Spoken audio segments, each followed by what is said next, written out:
Hi, my name is Dale Robinson. I want to welcome you to my YouTube channel, Observer of Anomalous Objects. And let me ask you, if you haven't done it already, go ahead and subscribe. Don't forget to share this video as well.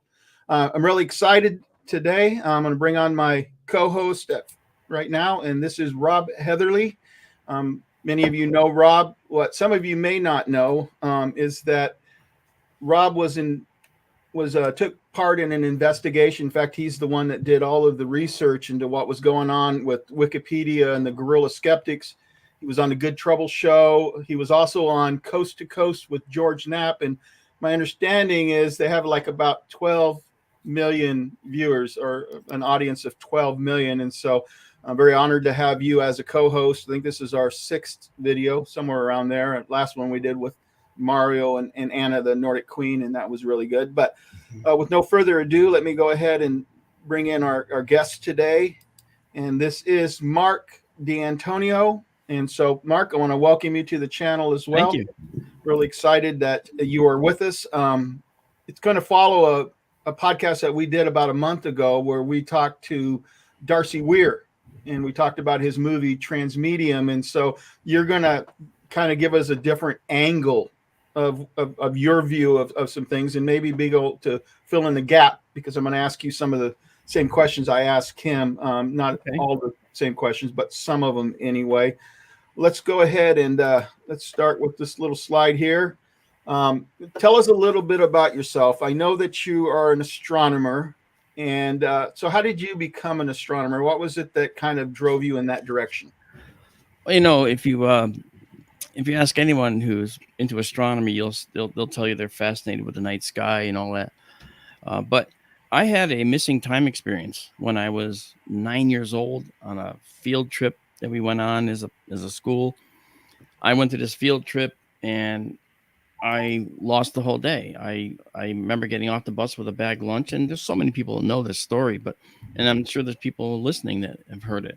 But I got off the bus with my bag lunch, and then next thing I know, I'm getting back on the bus with my bag lunch uneaten. And I said, "Oh, what's going on? When we get into the pond?" And of course, kids are mean. They slap me around, and things like, "We've been there all day, you jerk. Where you been?" And it's like, I didn't know that. And the whole day was gone. And when I got home, I put the bag lunch on my counter, and my mother said, "Why didn't you eat your lunch?" And I went, "I don't know." "Are you hungry?" "No, I wasn't."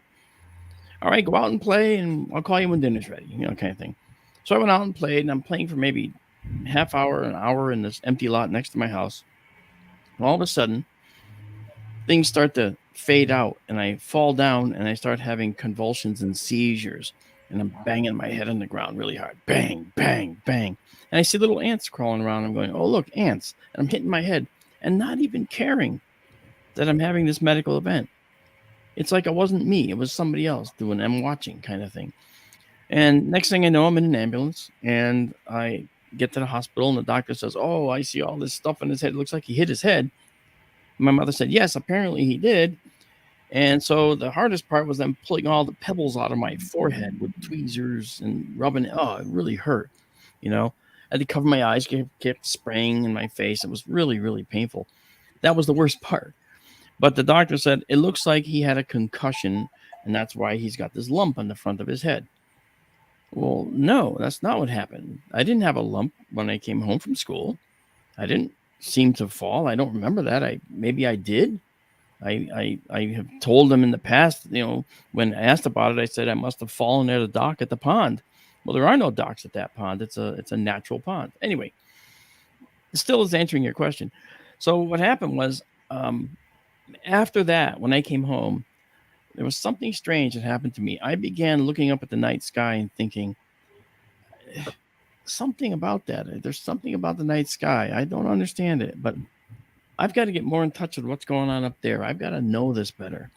So I began looking into astronomy, and I took my bicycle down to the library, pulling out all the books from the book section that's upstairs for grown-ups. Okay. And avoiding the child section altogether, because I wanted the books that grown-ups read. And I was reading chemistry books and astronomy books. Much of it was over my head at age 9 and 10, as it turns out. It kept going. But I kept trying to figure this stuff out.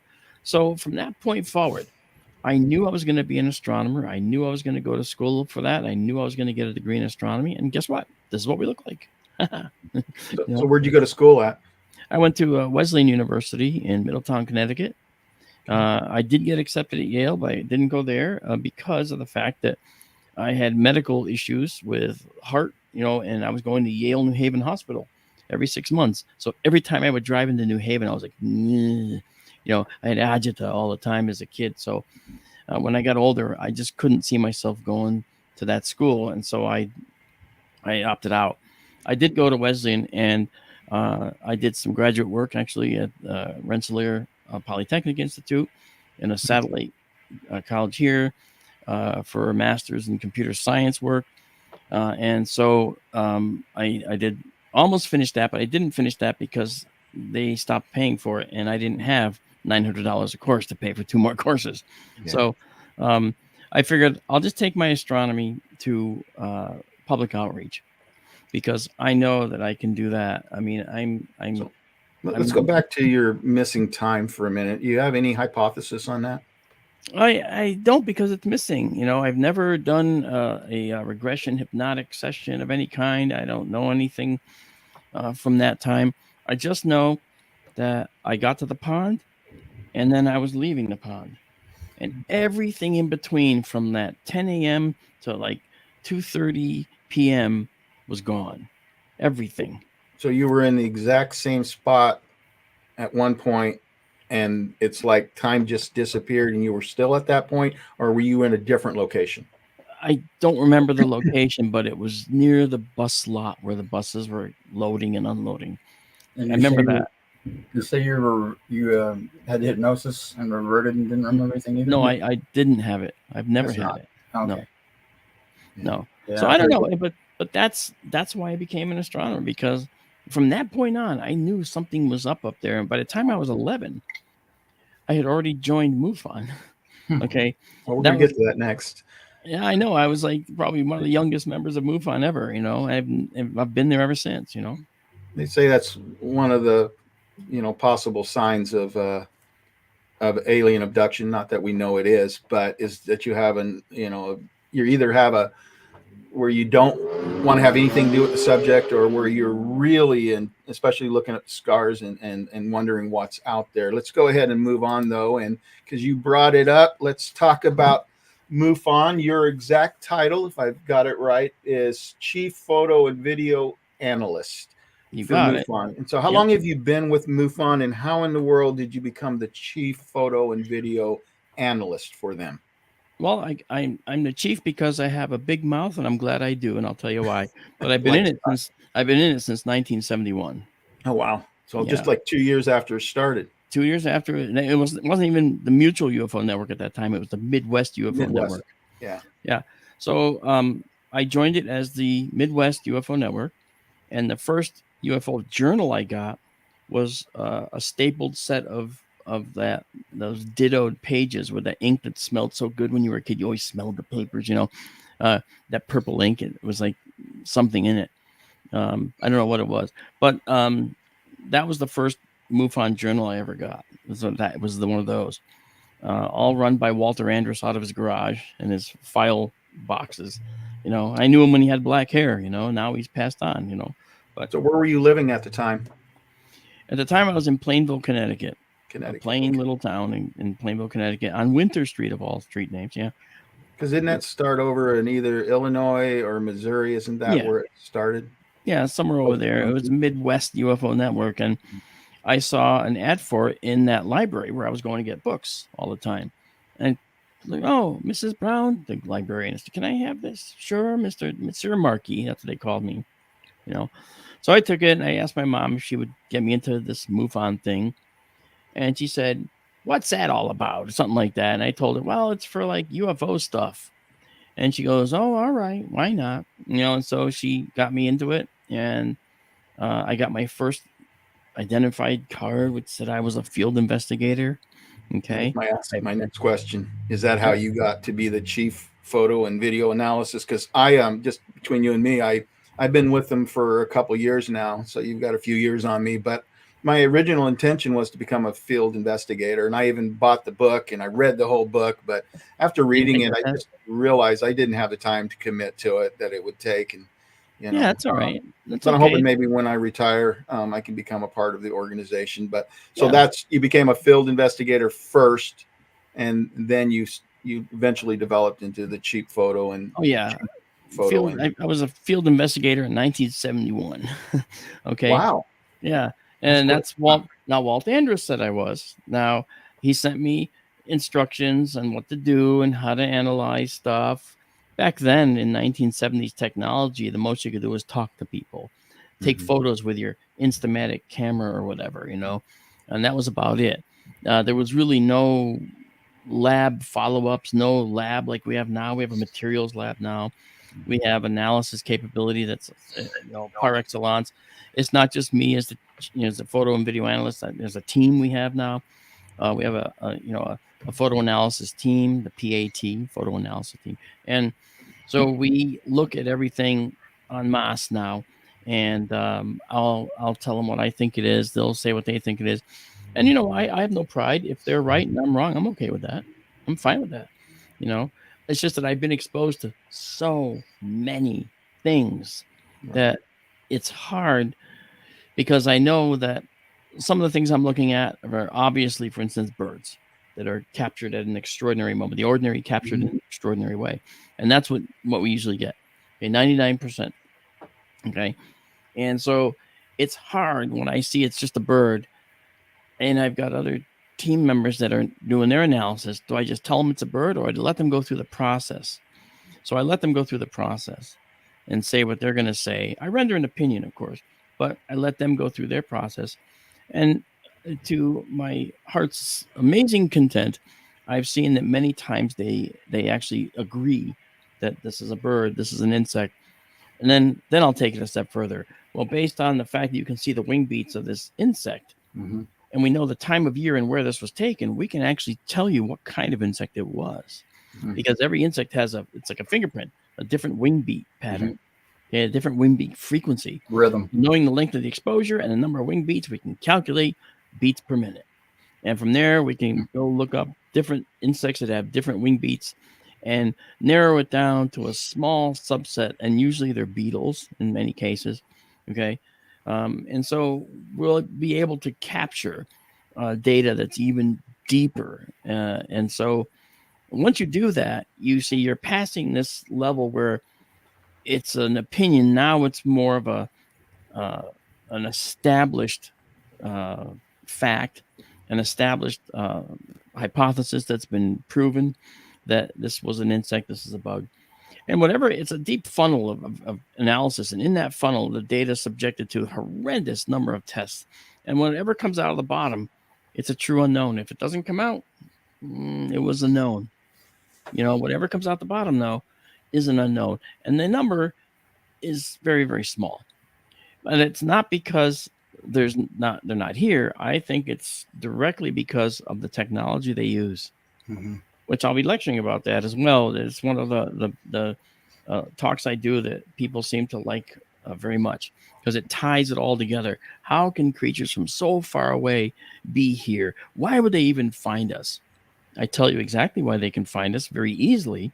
And I can tell you why they can travel these long distances in a very short amount of time. And in fact, we're on the path to do that ourselves. And I'm not talking about the secret space program. I'm talking about the actual real science that may live out there just over our horizon that we're inexorably heading toward.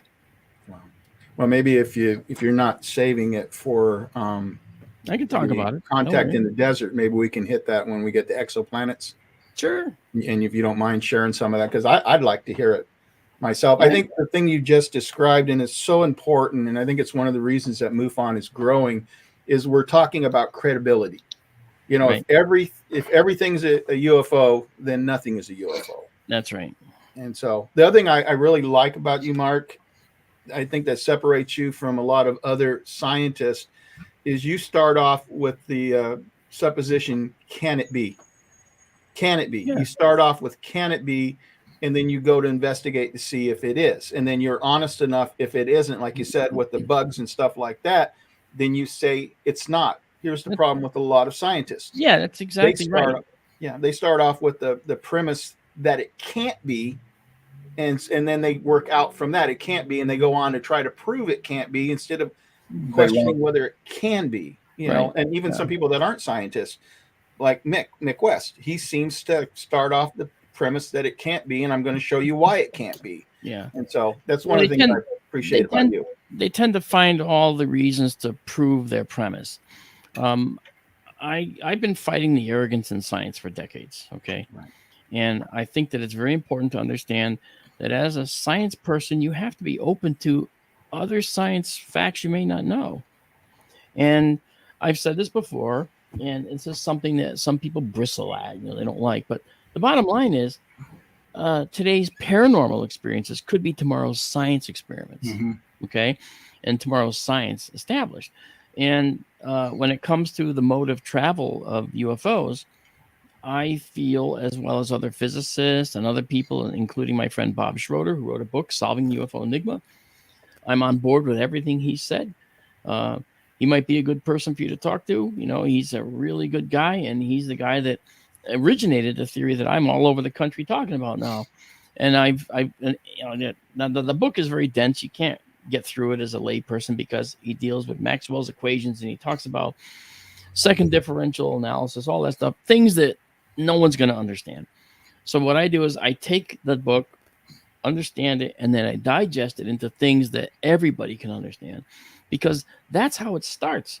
You have to bring everybody on board. Okay. And they may not get all of it way out there in the fringes, but if you bring everybody on board and they have a level of understanding, now you have a base. And that base is people that say, well, I know it can happen because this is true. I don't understand the details, but this can happen. Was it true that the person, I can't remember the guy, the scientist, the person's name, the person that interpreted Maxwell's equations from German, I think it was it? I heard that they left out the scalar equations in it when they translated it over for convenience, and that they've rediscovered the scalar equations that went with that Maxwell had worked out. Yeah, there's a convoluted history to the Maxwellian equations. So but that's a whole nother thing that I think we can talk about offline, really. There's a loose connection to possibly how UAPs travel, that they might be using some kind of technology that had been based on that, or that our physicists have learned how to capture that technology, was why it came to mind. So no, I know, and that's what my talk's about. Is it touches on that a little bit, okay? Because basically it's interdimensional travel, and it lives within string theory, right? And by the way, Dale, to answer your question from like 12 minutes ago, I became the chief photo and video analyst in 2008 after I solved a major wave of UFO sightings in Lake Tahoe. There was this drone flying over, and I looked at it and I recognized immediately by analyzing it really detailed on high resolution images that it was a CGI rendering. Now, back in 2008, CGI was not as mature as it is now. Okay. And so I took the time to analyze it, and I figured out that they were using what's called a sample that was too low resolution. So they did it to get the shadows in properly from a distance. But if you closed in and looked at the shadows, you saw all these little overlapping donuts. Well, real shadows don't work that way. Real cameras don't work that way. So it was literally all wrong. And in fact, the photos of this thing against the sky with a bright sun just out of the frame, okay, showed that the bottom was completely visible and the sky was still blue around the ship. Well, that's not how cameras work. If you focused and exposed the bottom, the dark bottom, on a bright sunny day, the sky around it would be absolutely white, because you'd be shooting for the darker, and you'd allow the blue to become way overexposed. It didn't happen that way. And the only way it doesn't happen that way is if you allow the prospect that it's a CG drawing, a CG imagery, and that's what it is. So at the 2008 computer graphics, yes, and that's computer generated imagery, right? CGI. So at the 2008 San Jose MUFON Symposium, I literally came in with my 3-dimensional rendering program, because I've done that for 30 years. And I built this UFO that was seen over Lake Tahoe right in front of people, and they watched it develop. They saw the same thing at the end that they see in the pictures. I said, this is a rendering. In fact, it had spiny things going up to the top. I said, I know what those are. Those are called matrix extrude portions. And I actually extruded these to make it look like that, and just like that. So I didn't know what the hoaxers were trying to prove. And then when they started getting found out about that, they started claiming anti-gravity, and they started showing photos of anti-gravity devices. But they were in a white room. And that's another CGI technique that we use to kind of show that the subtle light reflections. Okay, it's called, the technique, the process was radiosity treatment of the screen, global illumination, and other elements of lighting which are used in order to provide some realism to an object in the view. And like I said, having done that for a few decades, it's embarrassingly obvious that it was being used. Yeah. But I just had to prove it. Okay, so I just had to prove it. I noticed you had Tony Harris up there on the Proof Is Out There. Yeah, that was the next one I was going to go at. You don't mind, I'll pop that in. It's talking about, you're an analyst for The Proof Is Out There as well, with Tony Harris being the host. How did you end up landing that gig? For the last 4 years, you know what it is? I guess because as a science guy who has an open mind and is a voice of reason, they saw the value I had on NASA's Unexplained Files on Discovery. They saw the value from What on Earth on the Learning Channel. And they thought, hey, let's see if he wants to do The Proof Is Out There on history. So they contacted me, and I've been trying to do what's right for them for the last 4 years. And I got to tell you, for whatever reason, people have these horror stories about working for networks, and they make them say things, they edit their words, and they've never done that to me. Not once. Not on Discovery, not on Learning Channel, not on history. Whatever I said, they let it come through. So I have to say, Discovery Channel's notorious for doing that. I talked to Margie Kay, I talked to Mario Woods, and then I think the other one was Dr. Lynn Kitai, and they all said the same thing, and it was the exact same network. So I'm really glad that, I mean, you're doing History Channel here, but I'm really glad that your experience with Discovery Channel, because that really blew me away to hear not one, not two, but 3 different people tell me that, their experiences. Mario, he did several hours, and then they put it down to 10 minutes and missed the important parts of it. And I think it was Margie told me they basically misled part of it. And then Dr. Kitai also said that they got some facts mixed up and were showing a video that wasn't hers. Yeah, see, that's not on her or Mario. Okay, this is on them trying to rush to production. I've been on both sides of the camera. I mean, I used to work with Douglas Trumbull. He did 2001: A Space Odyssey with Stanley Kubrick. He did Close Encounters. He did Blade Runner.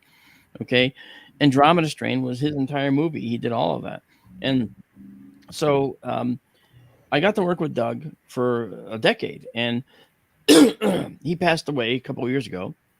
And working with him, I learned what it's like on this side of the camera, the frenetic pace of trying to get something done and in the can, so to speak, so that you could have it ready for editing and then broadcast. My son works at the busiest television station in this whole state. He goes to work at 3:00 and he comes home at midnight. Okay. And he is being pushed like that too. But it's because they know what they want. They have to get this stuff out there, and he has to edit it on the fly. Sometimes while he's driving a reporter from one location to another. Excuse me. Excuse me. All right. The CIA is trying to stop me from talking. No. There you go. They're messing with us again. Yeah, I need to get a bottle of water too. But so, Thank you. so that said, I think that this show has been really good because they don't put anything on the air that I say that they've monkeyed with. They let what I say go through. Awesome. And I think part of it is they're going up against science. So the way they could counter that is with more science. Okay. So if I'm coming at it from a scientific perspective, I know that I'm not saying anything that's incorrect when it comes to the science we know, right? The science we don't know, another story. But the science we do know, I stay on the proper side of the line, right? And so they're not going to argue with that by their very nature. I mean, other people that are talking about their experiences or how they feel it went, or if it's a subjective thing, I can understand how they might monkey with what they say to make it sound more dramatic or whatever. I can see that, but I've never actually had that experience with them. So Cool. It seems like he's a nice guy too. I met him in Los Angeles at Alien Con because A&E had me. A&E is History Channel is owned by A&E, and A&E had me come out and brought me out to speak at the Alien Con, and that was a very nice experience, So Tony's a great guy. it kind of seems like with the Discovery Channel about, 10, 15 years ago when around the time they came out with that false mermaid drama, that they transitioned from being authentic and credible to sensational because they presented that as being an authentic documentary, and I think they put a disclaimer at the beginning and at the last, and if you came in anytime in between, you wouldn't know that it was not real. Yeah, the reason that happened, of course, is money. Okay. Yeah. The demographic responded way better to the sensational than to the rational. Okay. And so, but let me put that in another perspective. We do a stream with our remote observatories. I've got a remote observatory in the Arizona desert. I've got one on the front lawn where this telescope used to be, and it's no longer going to be in there because we're actually converting the one here to a solar observatory. So we're going to study the sun. But I run it from here in Connecticut, and we take people on nightly sky tours, and they see things that make science sexy. And that's the thing that is different. You have to make science really exciting to people. You've got to look at your demographic. If it was all people that are over 55 years of age, all right, and you knew that, well, then you conduct yourself a certain way. I've got teenagers in our stream. I've got 20-somethings in our stream and 30-somethings. There should be something for everyone. And everyone should look at an object and be able to say, wow, that's really cool. But then hear facts about it that just knock their socks off. And that's what I do on a nightly basis with them. Is that Sky Tours you're talking about? Yeah, Sky Tour Okay, live stream. Let's ask one more question and then we'll go there. I want to add this as well, Mark. Yeah. If you need to get you a bottle of water, I'm sure everybody will understand, Okay. So if you need to get up and go do that, we completely understand. But my one question, what is the most significant finding in this show? What case stands out to you above all the other ones you've done? I guess you said 4 years now. Yeah. I actually, believe it or not, I should know this question's coming at some point. I honestly don't have an exact case in my head. I know that through the years, I've done a lot of cases with space shuttle sightings and International Space Station sightings.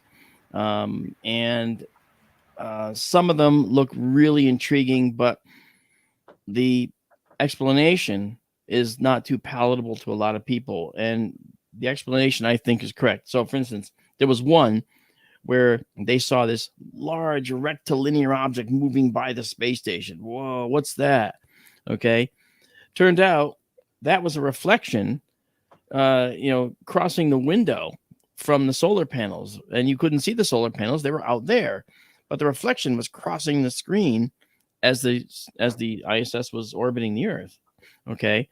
And I figured that out based on the geometry of the station at the time, where the sun was. And then I pointed out details in the reflection that showed you specifically that you're looking at solar panels. And people are like, oh, but that's cool. That's neat, you know. Another one was looking into the dark, what people assume was space. They saw all these lights moving across the screen, and people said it's a swarm of UFOs surrounding the International Space Station. And I was like, okay, let's look at that. Let's look at that as a possibility. Okay, which direction are we actually looking? Okay, which camera is this? Okay, this camera's pointing straight down at the planet. So they have to be between the planet and us.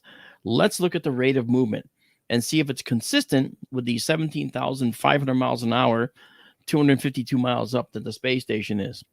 It was exactly consistent. So that meant to me, okay, it's something on the Earth, I think. So now let's figure out what it was. Where were they at the time? They're over the Indian, I think it was the Western Pacific.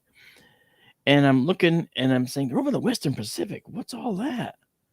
Looks like fires. Okay, oil well fires. No, there's 30 of them. There wouldn't be there. So what was it? Shrimp fleets. Shrimping boats with their lights. They have massive lights to attract the shrimp, and they're hanging overboard.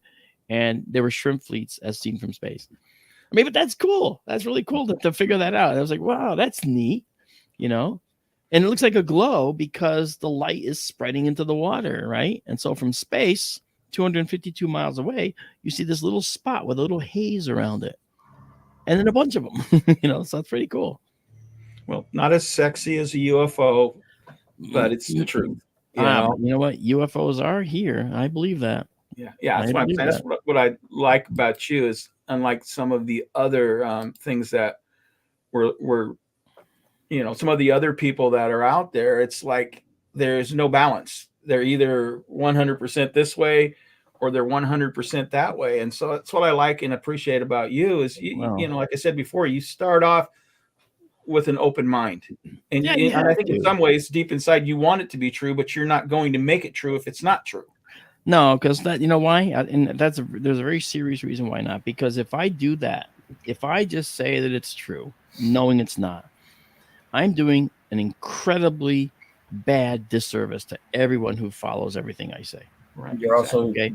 I don't want you to think it. I don't want you to think it. I want you guys to know that whatever I say is a considered, thought out response. It's not a dismissive response. It's not a full acceptance response either. It's a thought out, carefully analyzed response. And if I can't do it, I will tell you that too. Mm-hmm. All right. Now this is the one we were talking about, or you were talking about just a couple minutes ago. And it's this is the radio show you have. How long have you been doing this radio show on KGRA?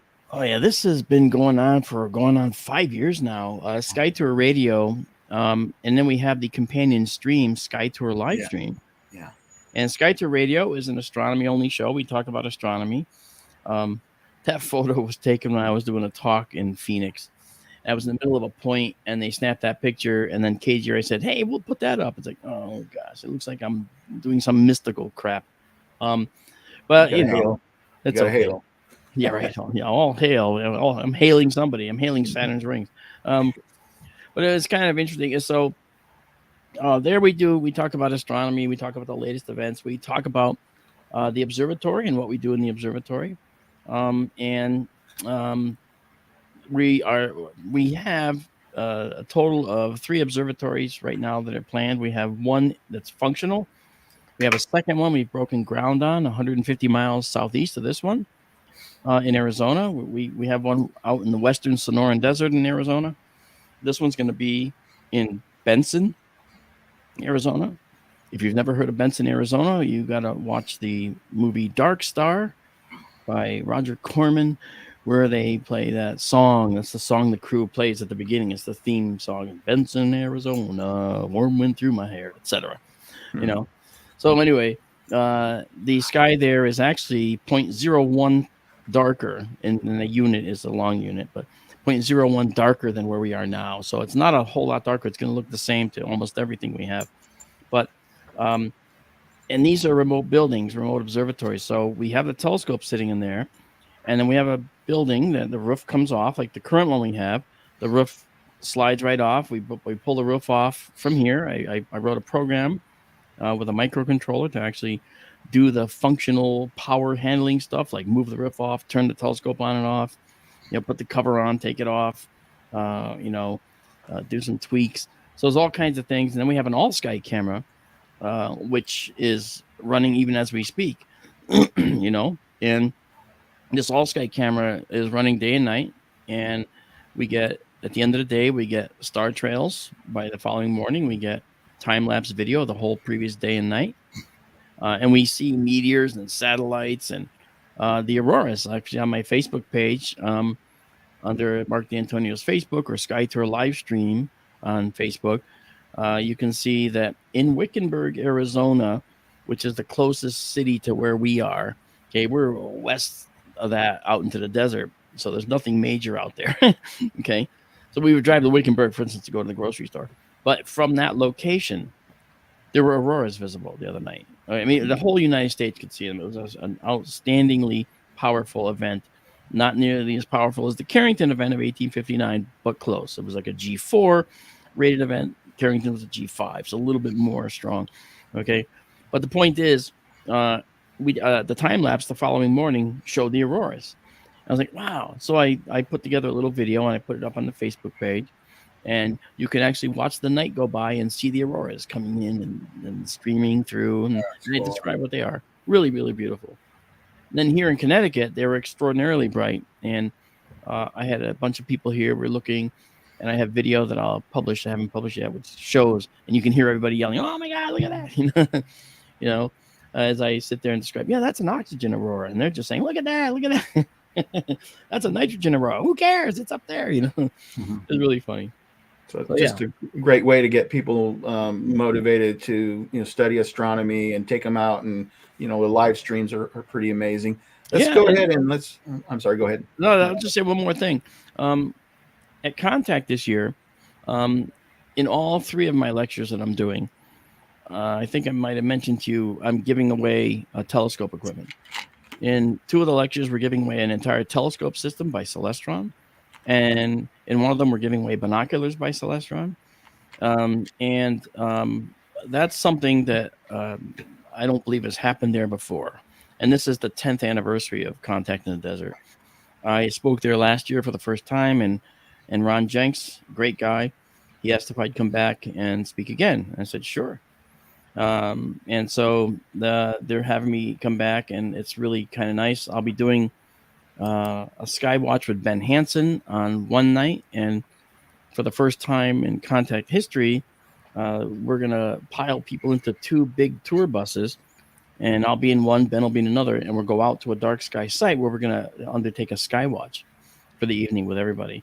And that's Ben's thing. I'm helping him with that, but whenever we're good friends, so when I see Ben, we get together and we do a sky watch together. Most times it's kind of fun. But then in one of the lectures, we're going to talk about this dimensional travel possibility that exists, and it's kind of interesting. I've been talking about that for about 3 years now, and lecturing on it. And just in the past 6 months or so, Avi Loeb at Harvard, who I've worked with several times, okay, Avi Loeb at Harvard said that aliens are probably interdimensional and traveling that way. So he is, and I haven't talked to him about this, but I believe he's coming on board with this whole possibility as well. Now, interesting, CERN, the Large Hadron Collider, okay, they have added a detector to their collection to look at the results of particles coming off the collisions of high energy protons that they are accelerating in this very, very large miles around ring. And this detector is looking for a particular particle called a Kaluza-Klein graviton. Mm-hmm. It's a theoretical particle. However, it's a very special theoretical particle. It's the particle that could pull a ship into the interdimensional space. And CERN is looking for it. They've spent millions upon millions of dollars invested in trying to find this particle. Now, at the same time, overseas here in San Francisco, go out to San Francisco, which is the opposite side of the continent for me. Lawrence Livermore Laboratory sustained a fusion reaction for the first time in history. Now, they didn't get more out than they put in. That's the ultimate goal, of course. They put way more energy in than they got out, as a matter of fact. But still, they did manage to sustain this reaction for a little while. Fusion, very, very important. That's a major milestone. Okay, we'll take it. Okay, we're not there yet. So what do we need to generate these Kaluza-Klein particles that CERN is doing over here? All right. Well, we need a fusion reactor, which Lawrence Livermore is working on right now. Ooh. So you marry the fusion reactor with the Kaluza-Klein particle generation, and you put those together, you make Kaluza-Klein particles, and now you have the fundamental properties for an interstellar spacecraft, because the Kaluza-Klein gravitons live in this other dimension. We're in 4 dimensions, X, Y, Z, moving through time. Okay, Kaluza-Klein particles are in this 5th dimension out here. If you can get into this 5th dimension, it's a highly warped dimension where as soon as you go in, the entire universe starts to collapse around you, it gets smaller. The farther in you go, the smaller it is. So if you jump 1 foot when you're a little bit in, well, then maybe you'll go 5 feet here. If you jump 1 foot when you've gone in a lot, that 1 foot jump up there could correspond to light years down here when you come back to the 4 dimensions. So what this translates to is aliens don't have propulsion on their ships. They don't need fuel tanks. They just need the raw atoms, the raw material. And this they can gather throughout space, okay, to do the fusion thing. Now, that said, it really is kind of mind-bending to think that they don't have engines. Yeah. However, I will say this, okay? Let me just grab this here. It's up here. There it is. Okay. This is an alien spacecraft, okay? We actually make this in our model shop. It's one we make for people, the S4 UFO. Why do you think it's round, in theory? Why do you think it's round? Ideas? Rob? Dale, what do you think? Just that it's easier to, I don't call it fly with, but I think triangles are another one. I think I heard you say something about it. Got one back there too. Yeah. You get radial symmetry, so you can create a cyclic electromagnetic wave front with it. Okay. It would be uniform. Well, the answer might actually be simpler than both of those comments. It is possibly that they're round because they're particle accelerators. Generating. To talk about what they're cycling. Generating these particles around the ship by sending them out around the edge of the accelerator, surrounding the ship, pulling it into the 5th dimension. So the ship gets pulled into this 5th dimension. And all they need to worry about as a civilization that travels the cosmos is their exit point and their entry point. They just have to know where their entry point is. It's like portals? Or is it different than that? No. See, here's the thing. This is where we talk about paranormal becoming science, okay? To us, this may look like something we're calling a portal. But in fact, it's really just a 5th dimensional shift and then a punching back in another location. What does that mean? Primarily, it means that they go from here to here without crossing the distance between here and there. They go from here, boom, they're gone, and now they're here. They didn't cross the distance between these 2 spots. That is how this works. This is something that we don't understand because we're in a 4-dimensional world. To get anywhere, we got to go from point A to point B and travel through every point between point A and point B, right? If you're going to walk down to the bottom of your driveway, you can't just disappear from this chair and appear at the bottom of your driveway and then disappear from there and appear back in this chair. You got to walk down the path because we're in the 4 dimensions. But if you could slip into the 5th dimension, you can go disappear and appear down there. Now, as crazy as that sounds, in the physics realm, it's not crazy at all. In string theory, in fact, it's well established. It's called Randall-Sundrum 1. It's a string theory variation that allows for this kind of transport. And what would it look like to our eyes if someone was using that in front of us? So this ship surrounds itself with these particles. Now, these particles are extremely powerful gravitons, meaning particles of gravity. they're 10 to the 16th times more powerful than the gravitons that are holding us to our chairs right now. Okay, so that force, okay, does several things. The particles, of course, are very tiny, and so when they're that small, that powerful, they make micro black holes.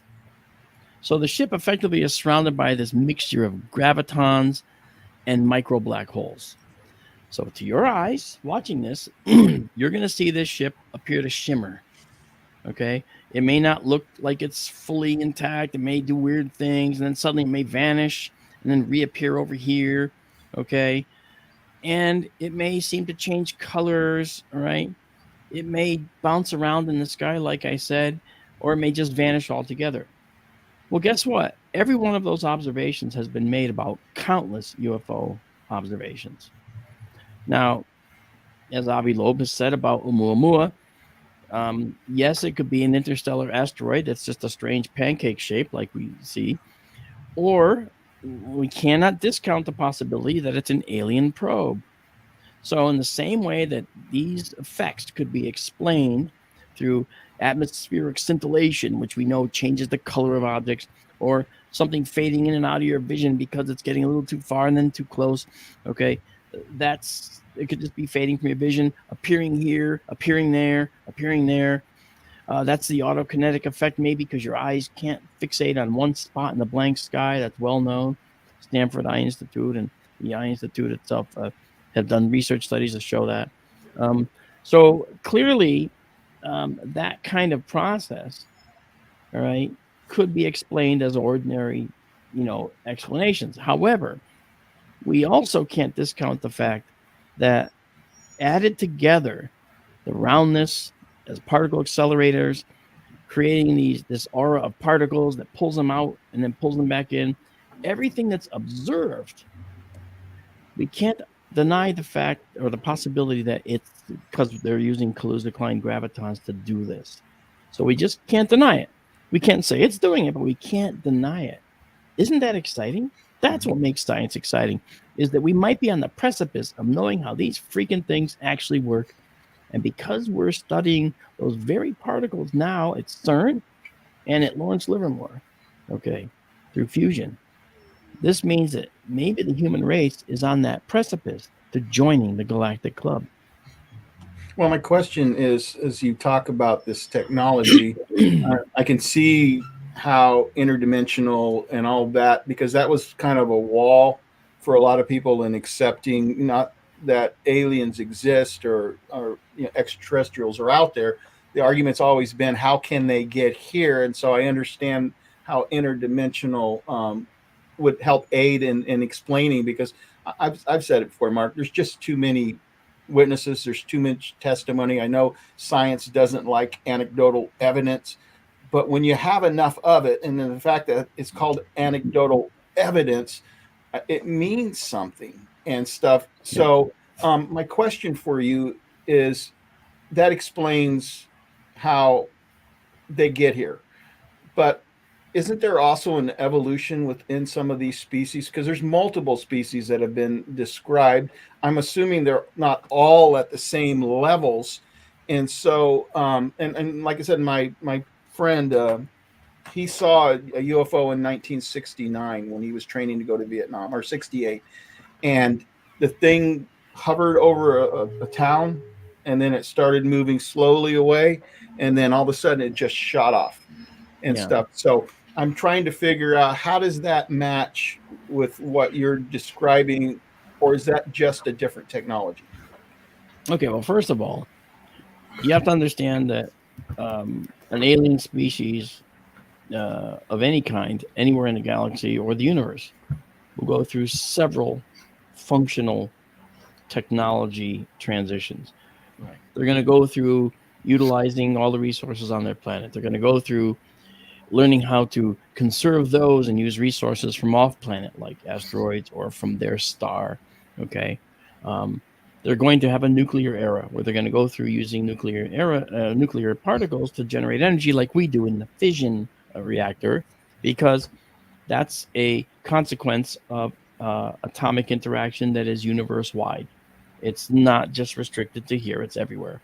So that said, They're going to go through that. They're also going to study their star if they're worth anything.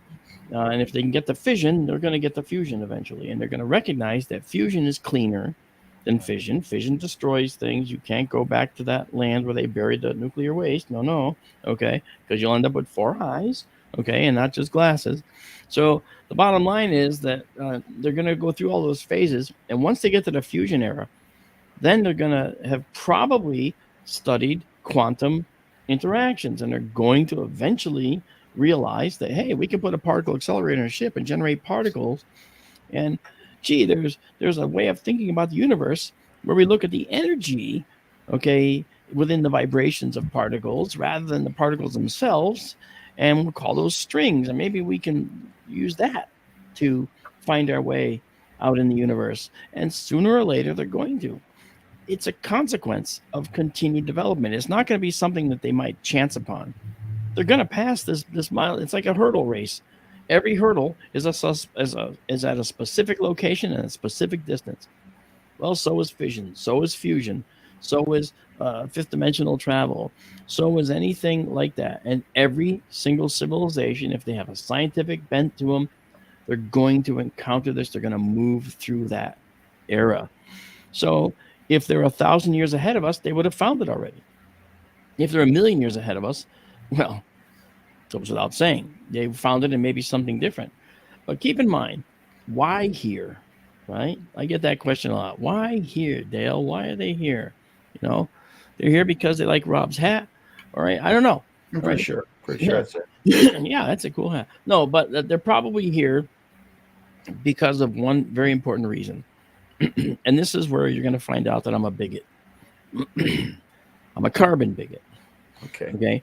I'm a bigot because I believe that life in the universe is probably predominantly based on carbon. There's really nothing else that can support the flexibility of the carbon atom. If you look at the periodic table, look at carbon, anything that's similar to it in capability is below it. And the next thing below it is silicon. So people say, what about silicon-based life? Yeah, okay. Let's consider it. Is there a simple form of life that could be based on silicon? I can't say there's not, but I can say that theoretically it doesn't even appear possible. But that's because if you look at silicon, when it bonds with something, it's hard for those bonds to be broken. It's a very robust element. And when the bonds are very robust, okay? When you're walking on a beach, you're walking on gas more than you're walking on solid, because silicon dioxide is a silicon atom and 2 oxygen atoms. Well, the silicon atom's obviously much bigger and the oxygen's much smaller, but still, by and large, you can tell your friends when you're walking on the beach, you're walking on mostly gas, and just walking, what? Then you can explain it. But silicon dioxide, okay, that's you can't. It's hard to break that apart. When you see a meteor, a piece of silicon dioxide, say, coming into the Earth's atmosphere, or a piece of iron or whatever, okay, it's really hard for those bonds to be broken. All right. Carbon, on the other hand, is extremely easy. Carbon makes and breaks bonds every second. Right now, both of you, carbon is making and breaking thousands of bonds every second in your bodies. Okay. All throughout your bodies for a variety of reasons, generating fuel, glucose, making C6H12O6 sugars and stuff like that. And to do that, it has to be flexible. So it has to be able to bond and then break those bonds very, very easily, or with some finesse as necessary from chemistry. And so carbon can do that. So we call it the granddaddy of all elements in the periodic table. It has more flexibility than anything else. So I tend to think that there'll be life in the universe made of carbon predominantly. And last but not least, carbon is the 4th most abundant element in the entire universe. Know what number 3 is? Oxygen. Okay. And number 2 is helium. Number 1 is hydrogen. So you think about that. What's that mean? It means very clearly that if you're a carbon-based being, all right, we know that we need oxygen to survive. Oxygen helps us build the energy. It allows us to keep our processes, our metabolic processes going. So any carbon-based life form in the universe likely uses oxygen very much so, because 3rd and 4th most abundant elements, the way the chemistry operates between them, the way carbon has a love affair with oxygen and vice versa, it would stand to reason that life in the universe is mostly carbon-based, my feeling. So, as a carbon-based life form, you need oxygen. So what are you going to do? You have an astronomy, whatever you call it, association in your extraterrestrial science hub somewhere, and you decide, because the periodic table is the same everywhere in the universe, you decide that you're going to have your scientists look for oxygen elsewhere in the universe. Okay, why? Well, because here on our planet, we've got a lot going on, but maybe there's more people like us out there, beings like us, things like us, it's like us.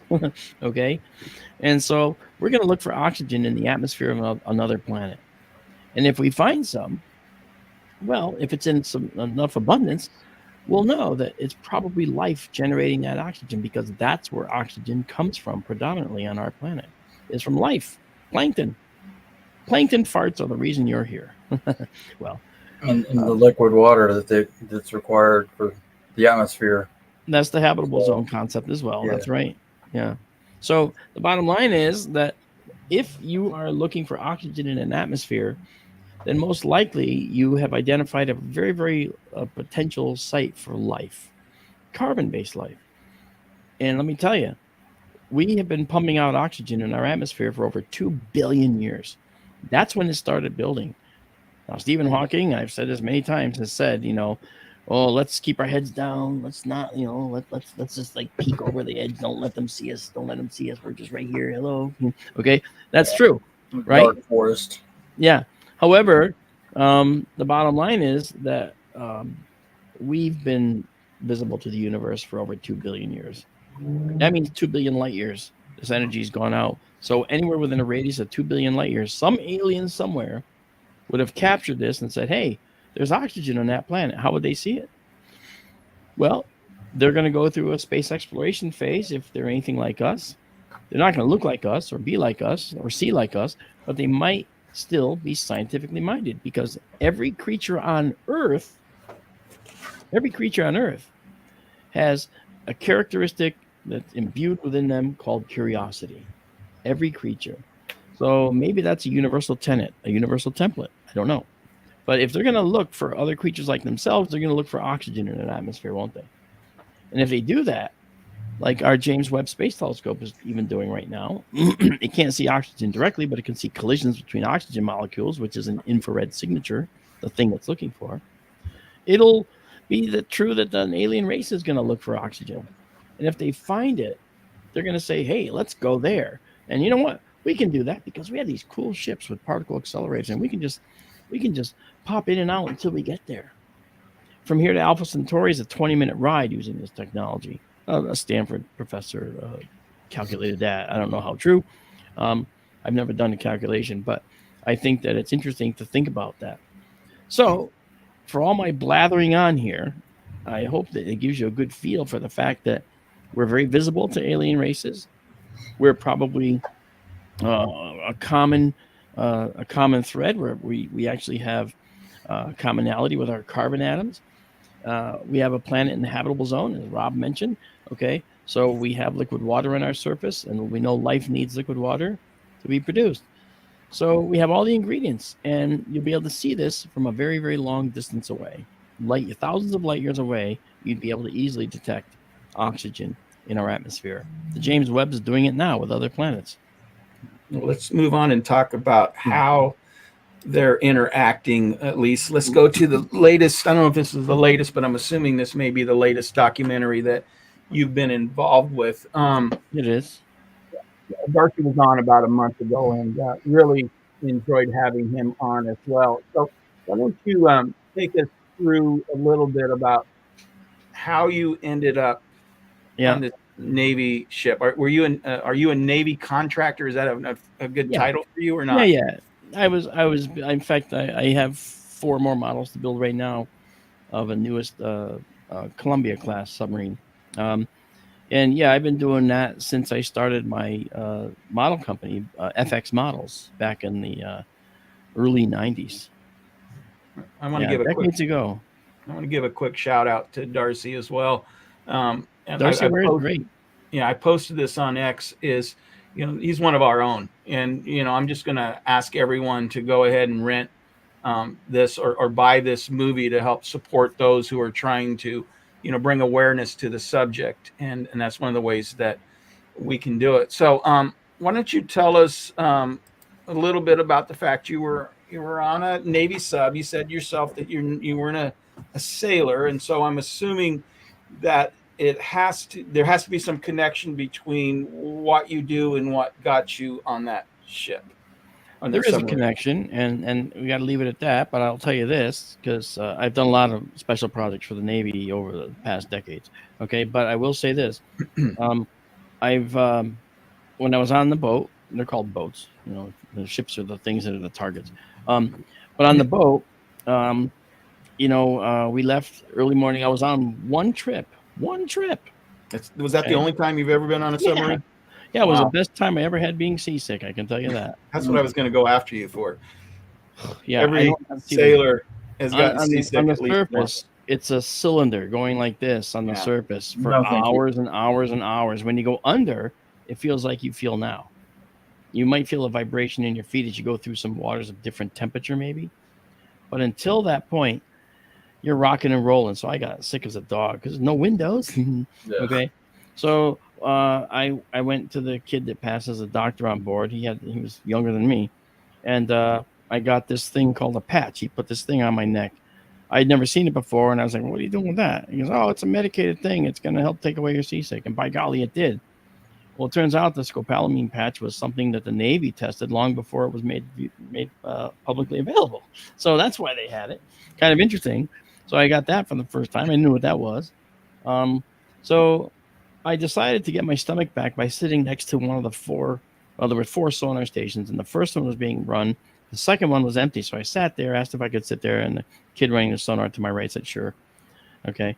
And so as I did that, I started to sit back on the chair. They're not movable chairs. They don't even rock. They're just locked to the floor, of course. So I just sat there, my head tilted back, and I was just zoning out. And there's a lot of noise on the boat, and it gets muffled into white noise. It's just like you hear high pressure air, you hear talking, you hear all this stuff, and it all blends together. All right.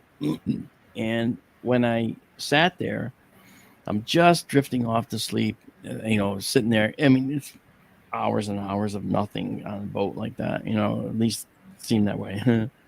So as I'm sitting there, I'm starting to drift off. I don't know how long I had drifted off for, but then this kid sitting next to me yells out to the con sonar, fast mover. I'm like, what? Fast mover? I heard that. Fast mover. Is that a torpedo? Am I going to die? Why did they say I was going to go on this trip? I literally panicked. I thought that I was seeing the last moments of my life. And the executive officer, known as the XO, comes around and he says, what do you got? And the kid gives him a bearing in the range. Now he's facing the XO up here, and the XO's up there looking back at me, okay, toward him rather. And so I'm sitting right next to him. So I don't hear what the kid's saying because of the noise in the boat. It's the bearing in the range that he gave him. And then the XO said to him, well, how fast is that moving? And the kid looked at the screen or did some kind of calculation. He had already figured it out. And he literally turned sideways on that seat that doesn't move, and he held his hands out like this and said, several hundred knots, sir. And he just froze there. Sonar guys are supposed to be able to classify everything they hear. And this kid had never seen this before. And he apparently was never made aware that he might encounter something like this before. Surprise. So the executive officer didn't bat an eyelash. He just looked at the kid and said, okay, log it and dog it. And the kid said, sir, yes, sir, and went right back to work. Well, the other thing that you had mentioned, too, is that they actually had 2 sonar operators through a second sonar system confirm it, correct? So it wasn't depending on just one sonar system. That's correct. There was this one kid working this sonar, okay? None of the other sonars were active at that time, though. They're just passive listeners underwater. So there was other boats that had been doing this as well and have caught fast movers as well. And that's another thing that's happened out there as well. I've since learned all that. Now, when I said to, I didn't say anything to kid, but I said to myself, I'm special. I was invited to go on this boat. I'm a VIP. I'm going to go talk to this XO. Well, you know where this is going, don't you? Mm-hmm. Yeah, I went to the XO. I said, sir, Mr. Haughty here. Okay. I'm familiar with these fast movers. Is there anything I can help you with, sir? And he looks at me and goes, D'Antonio, right? Sir, yes, sir. You having a good trip so far? Sir, yes, sir. Let's keep it that way. He walks away. It's like, okay, I'll just sit over here. Yeah. So I was admonished for asking. I realized I stepped out of my lane, and I went and I sat down, humbled, quite humbled. And so seasickness gone. Oh man, I had Adrenaline got going. Oh, are you kidding me? There was no such thing as seasickness then. For the rest of the trip, You thought you were dying 1 minute, then you find out about this extraordinary thing, and then you That's go right. to the XO and you try to almost bluff your way into it, That's and right. he's like, "Just sit down." Yeah, he's like, yeah, sit down, kiddo. All right. So then a few years later, about four years, I think later, I had to do a job for the Joint Chiefs. Okay. So I've done presidential models. I've done a lot of stuff for these big guys. So I drove this model down. I was the only one that could do it because I'm the only one that had the clearance. And I drove it down to Washington. I met with the chiefs, and I asked one of the chiefs privately. I said, "Sir, what can you tell me about this fast mover program?" Because when I was on the boat, I experienced it. He goes, "I'm sorry, Mark, I can't talk about that program." I'm like, "Oh, okay, no problem." And inside, I think I was wetting my pants. Okay, because he just said it exists, right? Without telling me so. Perfect timing. That's not me. Well, let's put this in perspective real quick. Yeah, mine's on mute. We're talking several hundred knots. This thing was going. This fast mover was That's going, right. And so if it was even, you say, 200 knots. I mean, that's somewhere around 230 miles per hour. And if it was, you can just go up. But we're going to get to how fast does a submarine go? What's the average top speed for a submarine? Well, the published speed is around 30 knots. That actual speed's a lot more in a dive. I know that from tests that have been done on some boats. And a knot is like 1.2 miles per hour. So it's the other way. It's going to be a little less. 1. So if you look at the speeds that they're talking about, several hundred. Okay. Usually several means 3 or 4. 200 knots is the speed of the Russian Squall torpedo. The problem with that is it leaves a steam cloud past its nose cone. I wanted to get to that. Let's go ahead and. Yeah, the Squall torpedo is the noisiest thing in the ocean. You could probably hear it from an ocean away. Okay. See, yeah, that's right. And what it does is it creates this loud wrap of steam around it. And that loud wrap of steam effectively is allowing the torpedo to be racing through something other than water. And so that's what the idea is between the Squall. But because it's the noisiest thing in the ocean, the sonar screen would have gone and just been going crazy. Yeah, it would have been bright green. This was a faint line. That disappeared. It was a transient, and the kid, as he should have, reported it. And so it was absolutely incredible. And so they were very clear that it wasn't a Squall. Mm-hmm. It was very obvious because the Squall also is a desperation weapon. You only fire it if you number one, you're ready to die because you're going to have that bright line connecting to the source. And so everyone's going to know where you are. And the next thing you're going to get is a nuke dropped on your head. So you're not going to survive that. And then it only goes in a straight line because you can't turn it. It's just a rocket torpedo.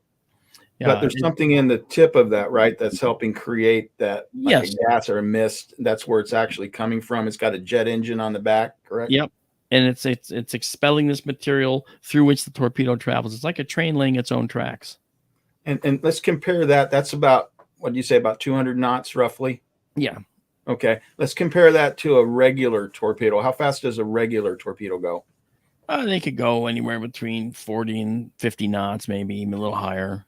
Yeah, I mean, and I was way back in there with Columbus when I was in the Navy, but it just takes me back to, to understand how the speeds that things operate on the water and under the water is different than things that operate in the air or on the roads. I mean, we've got dragsters go 200-300 miles an hour. We've got jets that, can go several thousand miles an hour. But water's completely different. And I thought it was kind of interesting because I'm sure we had a higher speed, but normally when I was in the Navy, 1980, somewhere in there, it was about 35 knots on the USS Fife DD-991, the Spruance class destroyer. And I thought it was interesting that the normal, non-secret speed that the subs go is basically equivalent. And I'm just like, that doesn't make sense to me. I guess both in essence are cutting through water, but one's completely submerged. And so, and the whole dynamic is completely different as far as pressure goes. I mean, especially those in the air versus planes in that and submarines. So, I mean, how do you understand, how do you explain that basically they can do the same speed, even though one's above water and one's below? Well, I mean, on that, you got to remember that water is offering a lot of resistance to anything that's moving through it. Right. Okay. Spruance has that knife edge bow that parts the water in front of it, but it's also got a beam. And so effectively it's this wide beam pushing through the water. Yes, it's cutting a little bit, but the wide beam is also, as the bow flares away, all the water is hitting this curve, okay, pushing back. There's a component pushing back at the ship and a component that's pushing to the side. Okay. So you have that going on. Submarines, same thing. Underwater, but the Spruance has contact points, right? It has only the bottom of its hull is cutting through the water. A submarine, on the other hand, while it can go faster, okay, it has other problems, okay? The submarine hull, the entire body of the ship is underwater. The entire body of the ship is responsible for slowing the boat down, okay? In a sense. So now, if you accelerate too fast in a submarine, that laminar flow of water going toward the back is going to do something that this torpedo does that you don't want, and that's called cavitate. You don't want your propeller to start stirring up the any of the dissolved gases in the water and cause them to come out of the water and form gas bubbles. Those would get caught up in the prop. That's noisy, and you immediately get found out by your enemy. So there is a speed, maximum speed, at which you want to travel underwater that will keep you quiet. And the pride of our boats is that they're completely quiet. Okay. I just found that interesting that it seemed like there'd be more resistance underwater, but a lot of the subs have nuclear power behind them, whereas we had I think like DC-10 jet engines and stuff like that. Yeah, you guys. I wanted to talk about one more thing though, and this is like, I think it was 695 knots that Jim Goodall talked about, an event that took place in 1992. It was the USS Hampton SNN 767, and he talked about back in 1992 that they actually tracked a fast mover going 800 miles an hour. And it's like, I mean, there's nothing, whether you're talking about super cavitating torpedo or what, we have nothing technology wise that can go 800 miles an hour underwater, do we? No, but we do know how it can be done. Remember what I talked about with this? Okay. Particle acceleration. Yes, because if these things are generating the particles that take them into the fifth dimension, if they're if you see them here, and then they're traveling in a line and they get to here in the water, right? From here to here, what are they doing? Well, from here, they're actually punching out, going into the fifth dimension, then punching back in just a few feet or a few inches ahead of where they just were. Remember, they don't have engines. They don't travel from point A to point B through the space between point A and point B. They travel in discrete pops, discrete points. So they go dink, dink, dink, dink, dink, dink, dink, dink, dink. And in between that, what they were doing was going up to the fifth dimension, back down to the fourth, up to the fifth dimension, back down to the fourth, ding, ding, ding, oscillating back and forth all the way across. Now that sounds like a lot of work, but if you have your accelerator and your fusion reactor generating the particles, it's a matter of your computer programming. And so you just oscillate. So what that means is when they're in the water, they're neither here. And then when you go in the fifth dimension, they're neither there. They're just oscillating back and forth. So they're kind of in that netherworld in between. They're not in the water. They're not in the fifth dimension. They're always in both and never in both. I mean, it's the weirdest thing to think about. But what that does is it means they can be deep in the ocean and feel no pressure. It means they can appear to travel hundreds of knots and not leave nothing but a small trace. Okay? Because they're just popping in and then they're gone, popping in and then they're gone, popping in and then they're gone. And that property of popping in, okay, like Rob just did, that property of popping in, all right, is the process by which they make whatever disturbance they do in the water, however small, and then they're gone again. And now I mentioned before, if they go into that fifth dimension, which actually has a name, by the way, in the string theory tenet called Randall-Sundrum 1, that string theory fifth dimension in this RS1 is called the bulk, B-U-L-K. So if they go in just a little bit, in other words, they're practically idling. So they're just going like this, like your car at a light. It's sitting there, your engine's doing this, right? Then you go like, and off you go. Well, if you're just idling, you're going back and forth between the bulk and our dimensions. You're neither here nor there. So you're doing that, okay? If you go in just a tiny little bit, then when you come back, maybe you're only 6 inches or a foot ahead of where you just were, because remember, you know all the entry points back in. So you calculate the entry points, again, all done by your computers on board. It seems like a logical outflow. And so you travel, all you know as the alien is you say, I want to go there. And so the ship calculates how to get there. Okay. And you're there, it just does all that for you. Right? If certainly that's something that can happen. I don't see why not. All right. So the movement is all accomplished by this shifting in and out the whole time. There's no engines, there's no thrust, and you on board this device feel zero forces. You feel nothing. All you're doing is transitioning from one place to another, and it's dimensional, so there's no forces on you. So would the Tic Tac be a great example of that? Because of the way that Captain Fravor was saying, it was just bouncing all over the place, is my understanding. And so, I mean, that sounds similar to what you're describing anyway. I guess so. I mean, that if you think about it, that is it's that idle. They're idling, and just their entry points aren't very. It looks chaotic when you look at it. At least like the Tic Tac. From our that's kind of the way they describe it. Like chaos. Yeah, exactly. Yeah. Well, how do we know that?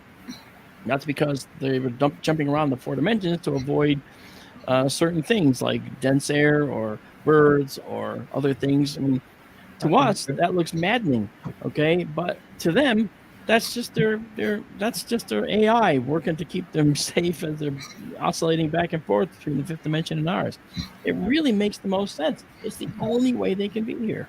It literally is. There's no other way that would make sense for them to be here.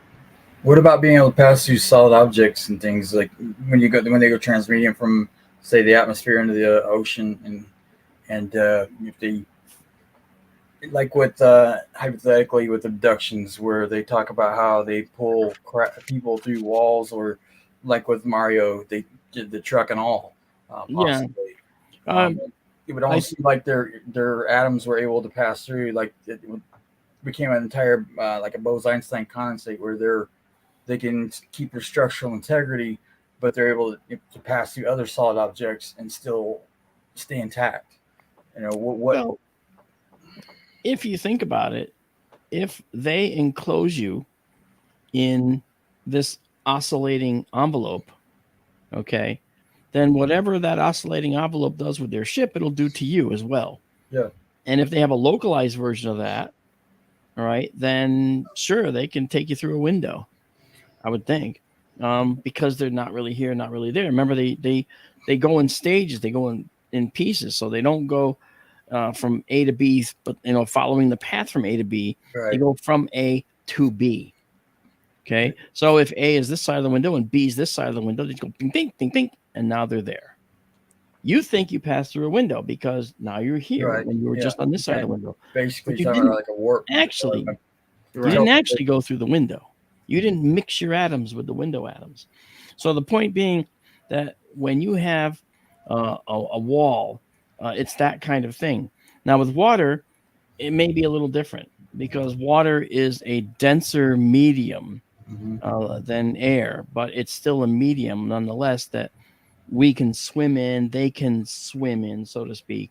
So there's a different, probably a different element in play here, that not element as in periodic table, but different characteristics in play. A wall is a solid structure that we can't swim in, we can't pass through normally. But if we could pop in and pop out, we could pop to the other side, fix that siding, pop back in, kind of a thing. Like a reverse Meissner effect, and it would pull them through instead of repelling.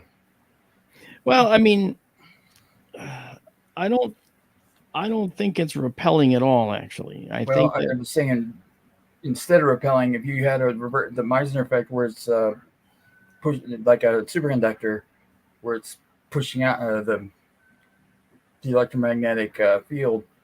If you flip that, or do the inverse, basically the difference between a white hole and a black hole, it could draw it through it instead of repelling it. I mean, it's a loose hypothetical. It would take a little bit to explain what I'm trying to talk about, I guess. Well, if you think about the energy requirements for that, though, yeah, they're through the roof.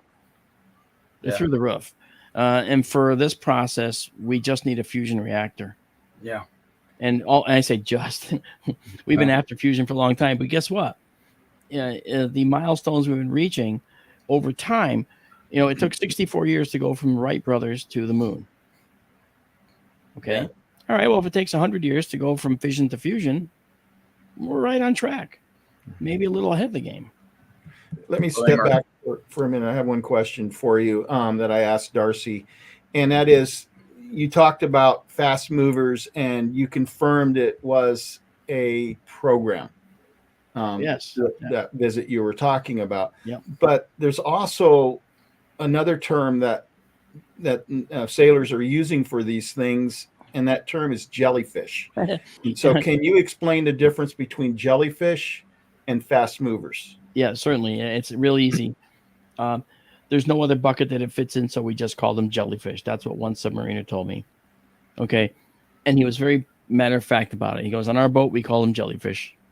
So what does a jellyfish look like? Help us to understand the difference between a fast mover and a jellyfish. Yeah, it has nothing to do with the jellyfish of Jeremy Corbell, that kind of thing. We're talking about the sea creature, the jellyfish. Right. And the reason is it's so innocuous. There's nothing it does that makes any real sound. So you might get if there was a swarm of them and you sent an active ping, you might get something soft coming back. But this was, under passive detection. So you're not going to really hear jellyfish because they don't really make noise. So that's the whole point of it. We call them jellyfish because we don't know what else to call them. And that's all that is. That's literally all it is. It's also innocuous to FOIA. What's that? It's also innocuous to FOIA. To a FOIA. That's correct. And at the time, you got to understand where the Navy sits with this to this day. The official rule is observe and report. Don't engage. They can't. All right. One sub tried to in the 1960s. A submarine, probably a Sturgeon class boat off Puerto Rico, was in a war games exercise. There were 5 subs, and this particular sub, again, limited communication in a submarine. Back then, the only thing they had was ELF, extremely long frequency, and they had to be near the surface. It was like one letter every so often, very, very slow. Okay. And I don't even know if the attack boats used it. I think the boomers used that, not the attack boats. I don't know. Well, anyway, this boat breaks away from this convoy and it starts chasing this object that's moving through the water. And they chased it for 2 days or more, actually. And it was going at times several hundred knots. And at times it would make massive depth changes going down the full ocean depth and coming up to the surface. They thought, are we chasing shadows? What are we? And they confirmed that it was a real object. They didn't know what it was. And that's really the only time that a U.S. sub has ever, that I know of, that a U.S. sub has ever chased a USO. So why would that result in them not chasing any other ones? I'm curious about that. Because there's nothing we can do. We can't catch them. Not catch them. Okay, so it's a waste of their time. Them. Yeah, What was that one where they were coming out of the Mediterranean, and they turned around, and something like 1,000 knots was coming towards them, a very large underwater USO. I'm not sure what that event was. In more recent times, they said that they did this several times, that they were coming out of the Mediterranean in our subs, and then usually they're small USOs following them, because they'd stop and turn around. And there was a time or two when there was a very large one. I don't remember if it was the knots or the size of it, but it was like it's like 1,000 knots, or it had the 1,000 had something to do with the size of it. I can't remember which, but there was a few different instances of that. Most of the time it was a small USO, but our sub would have a habit of coming out and turn around and see what was following it, and then they would get pinged by these anomalous craft that were coming. Well, one of the ways that the subs operate is when they're traveling in a straight line and they're traveling relatively slow, they deploy what's called a towed array. Okay, that could be like kilometers behind the sub, and it's little transducers on a wire. And what they would do in order to, now that part in the back is called the baffles. Anything following them, they can't see because you got the prop noise, and they're not gonna be able to see back here. So what the sub would do is go like this, okay, and make these S turns. And during that time, the boat turned transverse to the object and to the prop getting out of the way. They could see what's behind them. So they would do that, and maybe they saw something. I'm not familiar with that event, actually. That you're talking about. There was several instances where doing it. I'll find it for you. Since we're still talking about USOs, we'll get to exoplanets in a minute. We've kind of discussed some of that, but talk to me, excuse me, about the Wandjina. Yeah, the Wandjina were interesting because it was 5,000 years ago in northern Australia. There was a myth that had been developed and grown, and I call it a myth because it's never been proven. I mean, per se, but they basically, the myth says that 2 young boys tortured an owl to death, and as a result, the Wandjina wiped out their community. All right, now that's the result. But where does this come from? It comes from the fact that the Wandjina were said to, as we've said before, come from the sky, live under the ocean, and have complete mastery of the water. Okay, now that fits perfectly with a traveling interstellar race, okay, to me. And they're described as large-headed creatures with dark black eyes, little tiny openings for the mouth, okay. And interestingly enough, they're always depicted with halos around their heads. I did another talk in Denver years ago. I did research showing that all throughout history, through disparate cultures, they seem to, in many cases, show their deities with halos around their heads. Why? The the Kimberley Aboriginals never talked to the Valcamonica Italians. Okay, they never talked to Native Americans. They never talked to the Hindu Indians. Okay, so why would they, and Renaissance painters, why would all these different cultures show their deities in bright lights around their heads? And that's been a mystery. That's number one. So and I did a whole talk on halos, and that was just really kind of eye-opening to me, because it shows that these were things that were observed and then recorded, not just from someone's fancy mind. Oh, let's just make our deity shine. Let's make them bright. They make them all bright, but instead they make the heads. Why? Well, right now we're experimenting with fields that we can wear that are anti-germ fields. They send up an electrostatic charge that might repel viruses and other pathogens, and maybe that's what this was. But 1,000 years, 10,000 years, 5,000 years advanced beyond that time, or beyond our time capability.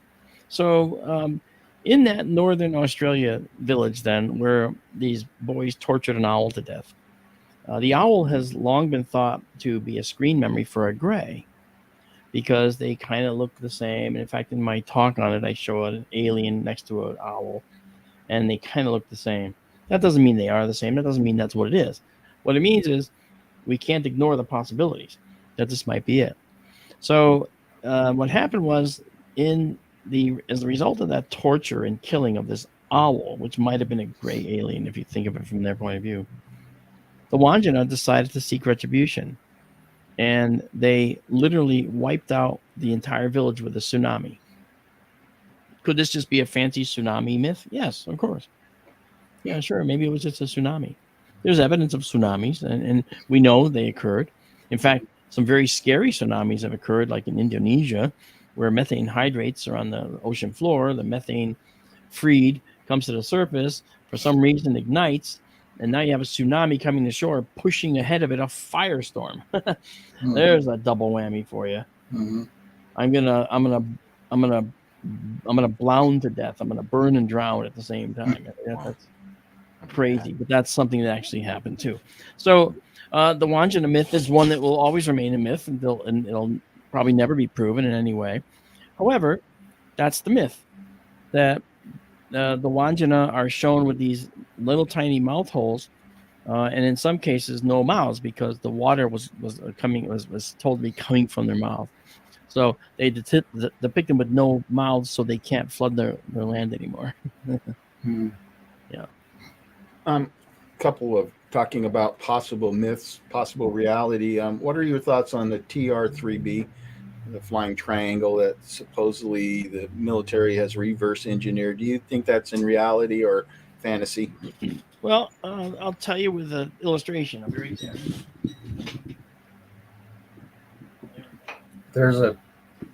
There's an African story that sounds very similar to the one with the Wandjina. I'm remembering where they talked about that their forefathers killed a gray and got a revolution. This is our triangle UFO craft that we make, along with our other one. And we also do others. This example shows the classic expectation of a triangle. Now, is this what a TR-3B is? Well, does the TR-3B actually exist? Believe it or not, in all my travels, I've never seen one. I've seen technology that was confused to be a UFO in the past. I was part of a program that actually, had that happen, where they thought that these people at a resort saw this thing flying around. They thought it was a UFO. They took photos. I ended up seeing the photos. And it's like, holy crap, this is the project I'm working on with the Navy right now. So I called the program office, and I'll get back to TR-3B in a minute. I called the program office, and the program office down in D.C.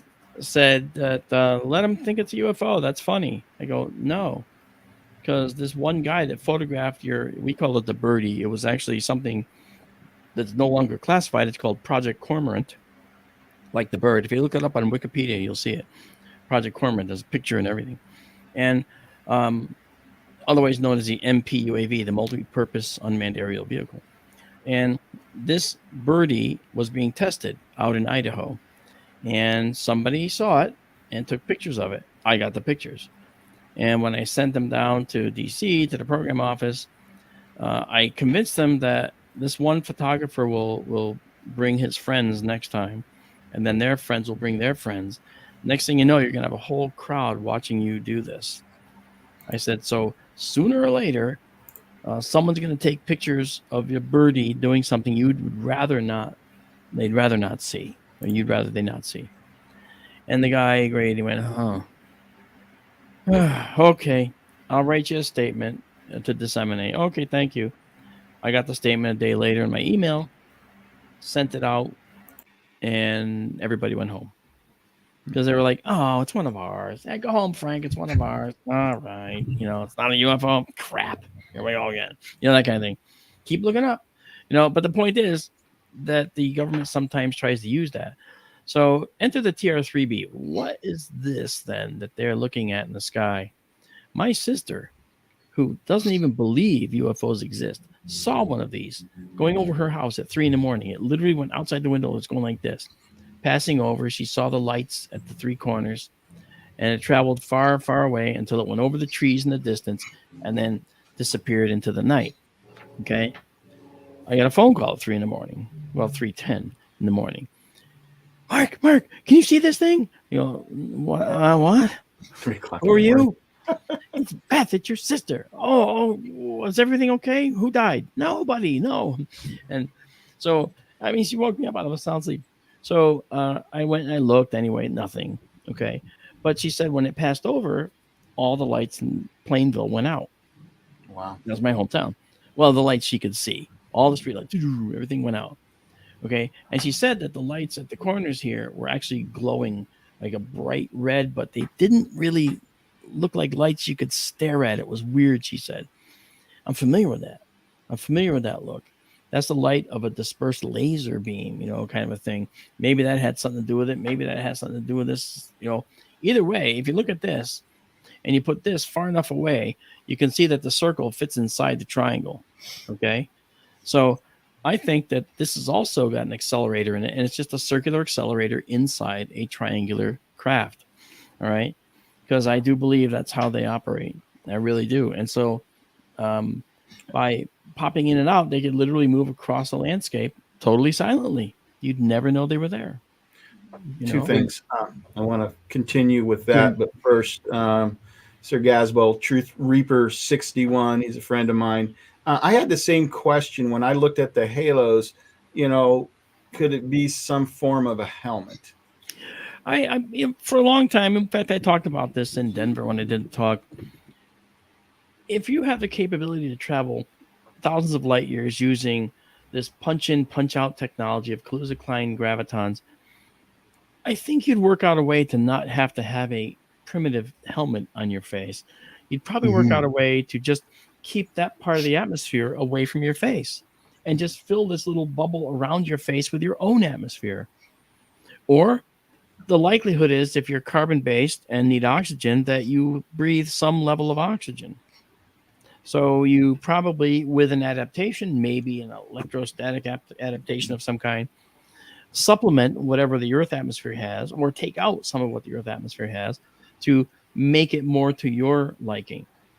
You know, but if you do this really fast, it may just like go away for a second and you have to let it restabilize. I don't know. And the field could be filtering it like an ozone producer.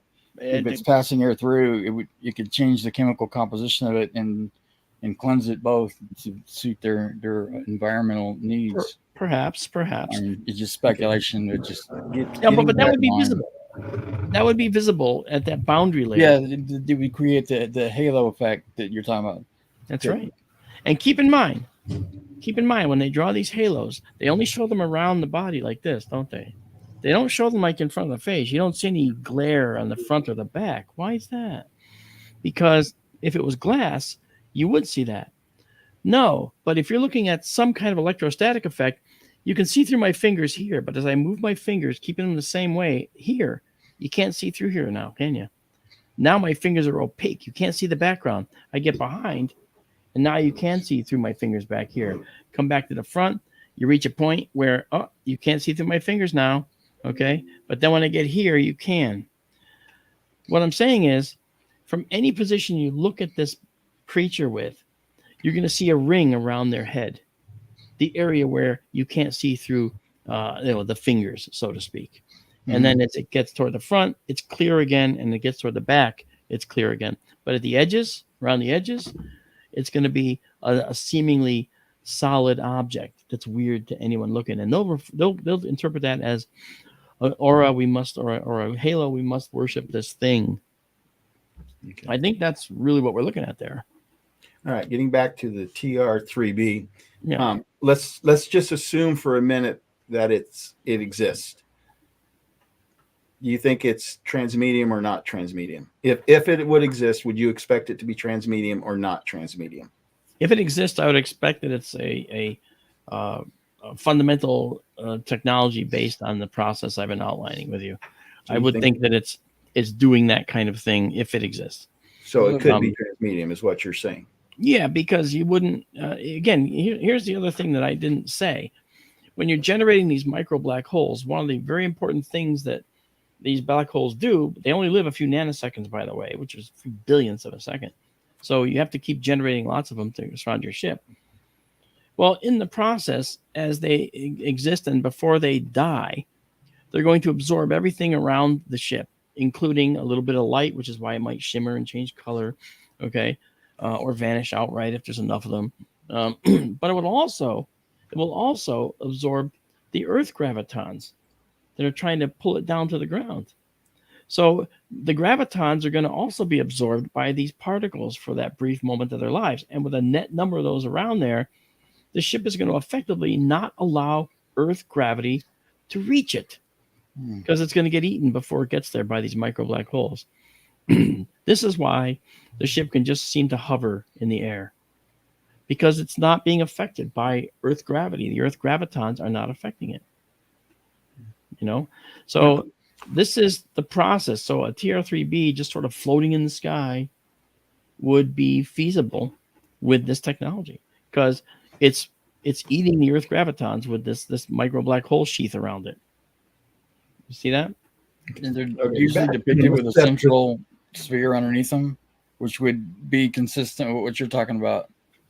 I don't know about that. I mean, I've seen that computer generated thing with the TR3B, and that I've confirmed that's just a computer recreation. That's not sure where that came from, but yeah, that's real. It seems to be depicted a lot with a central light underneath, aside from the three on the corner and the edges. Yeah, the central light. The thing for me is it doesn't make sense to see any light. Okay, there's no reason for lights on UFOs. Saucers don't have lights. Okay. However, could there be some type of effect created by the atmosphere? Well, we know from this past Aurora encounter that there's a lot of charged protons coming down into our atmosphere, making it into our ionosphere. We can see them, anywhere from 80 to 150 miles up with reds and these beautiful of oxygen and the blues of nitrogen below. So there's a lot of charged particles in our atmosphere, and the molecules in the air can get ionized, and thus they create these colors that we see in the sky. So that process, maybe that can occur with the TR3B. I'm not sure. I'm on the fence right now saying I don't believe it exists yet, but I'm not discounting the possibility because given the right physics that I think I'm following here with what I'm telling you and the Kaluza-Klein approach, it wouldn't be something that would be infeasible. I think it would actually be something that's feasible. Okay. Another thing I want to step back is you mentioned your sister's encounter, and how the lights went out. We got in this discussion with Mario Woods with a big old red object he saw that just looked like it was sucking in energy or something like that. And then Rob had talked about two different instances where like one of them was, I believe at least one, maybe two were aircraft carriers, and they were basically power was taken away from them. I mean, we all know the movie Close Encounters of the Third Kind in Indiana when it goes over and then all the lights disappear. What's the purpose of that? What's the reason for that? Because I watched one, let me just say this too. I watched an episode where a van from Aliens in Alaska, they were driving from one duty station to another, and all of a sudden their van shut down and lost all power. But then later on, once the UFO left, then they were able to start it back up. And so I've always had this question, if they're taking energy away from things, and they took the energy away from the van, then how come it still had power left in the battery? It may not be that they were taking energy away. They might have been shunting it to a different location, and it could have been just the operational processes of the thing. I can't tell you why they say that the whole thing shut down, then it came back up, or the camera batteries died, and then they're still fully charged. Okay, I mean, I had that happen too when we were filming for Discovery Plus. We did that Discovery Plus show called Alien Invasion Hudson Valley. Mhm. I had an infrared drone that I created just for that show, and we flew this infrared drone up. And as soon as it got to 30 feet with a brand new charged battery, the battery went to 0, and the thing landed itself from 30 feet. Oh, I must have not charged that battery. I mean, I just charged both of them. I saw myself to it, and they registered fully 100%. So I took that battery out, put another battery in, went up to 30 feet, and did the same thing. Wow. The next night, we filmed at another lake, all right, in New York State, another encounter location. Same batteries, same drone. Each flew for 14 minutes as it should have. Wow. But in this one location, on this hilltop, something was causing the batteries to be drained. I don't know what it was.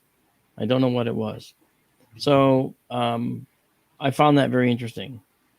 Very interesting. It was the same temperature both nights, cold. It was like 25, 30 degrees both nights. So it was very, very cold.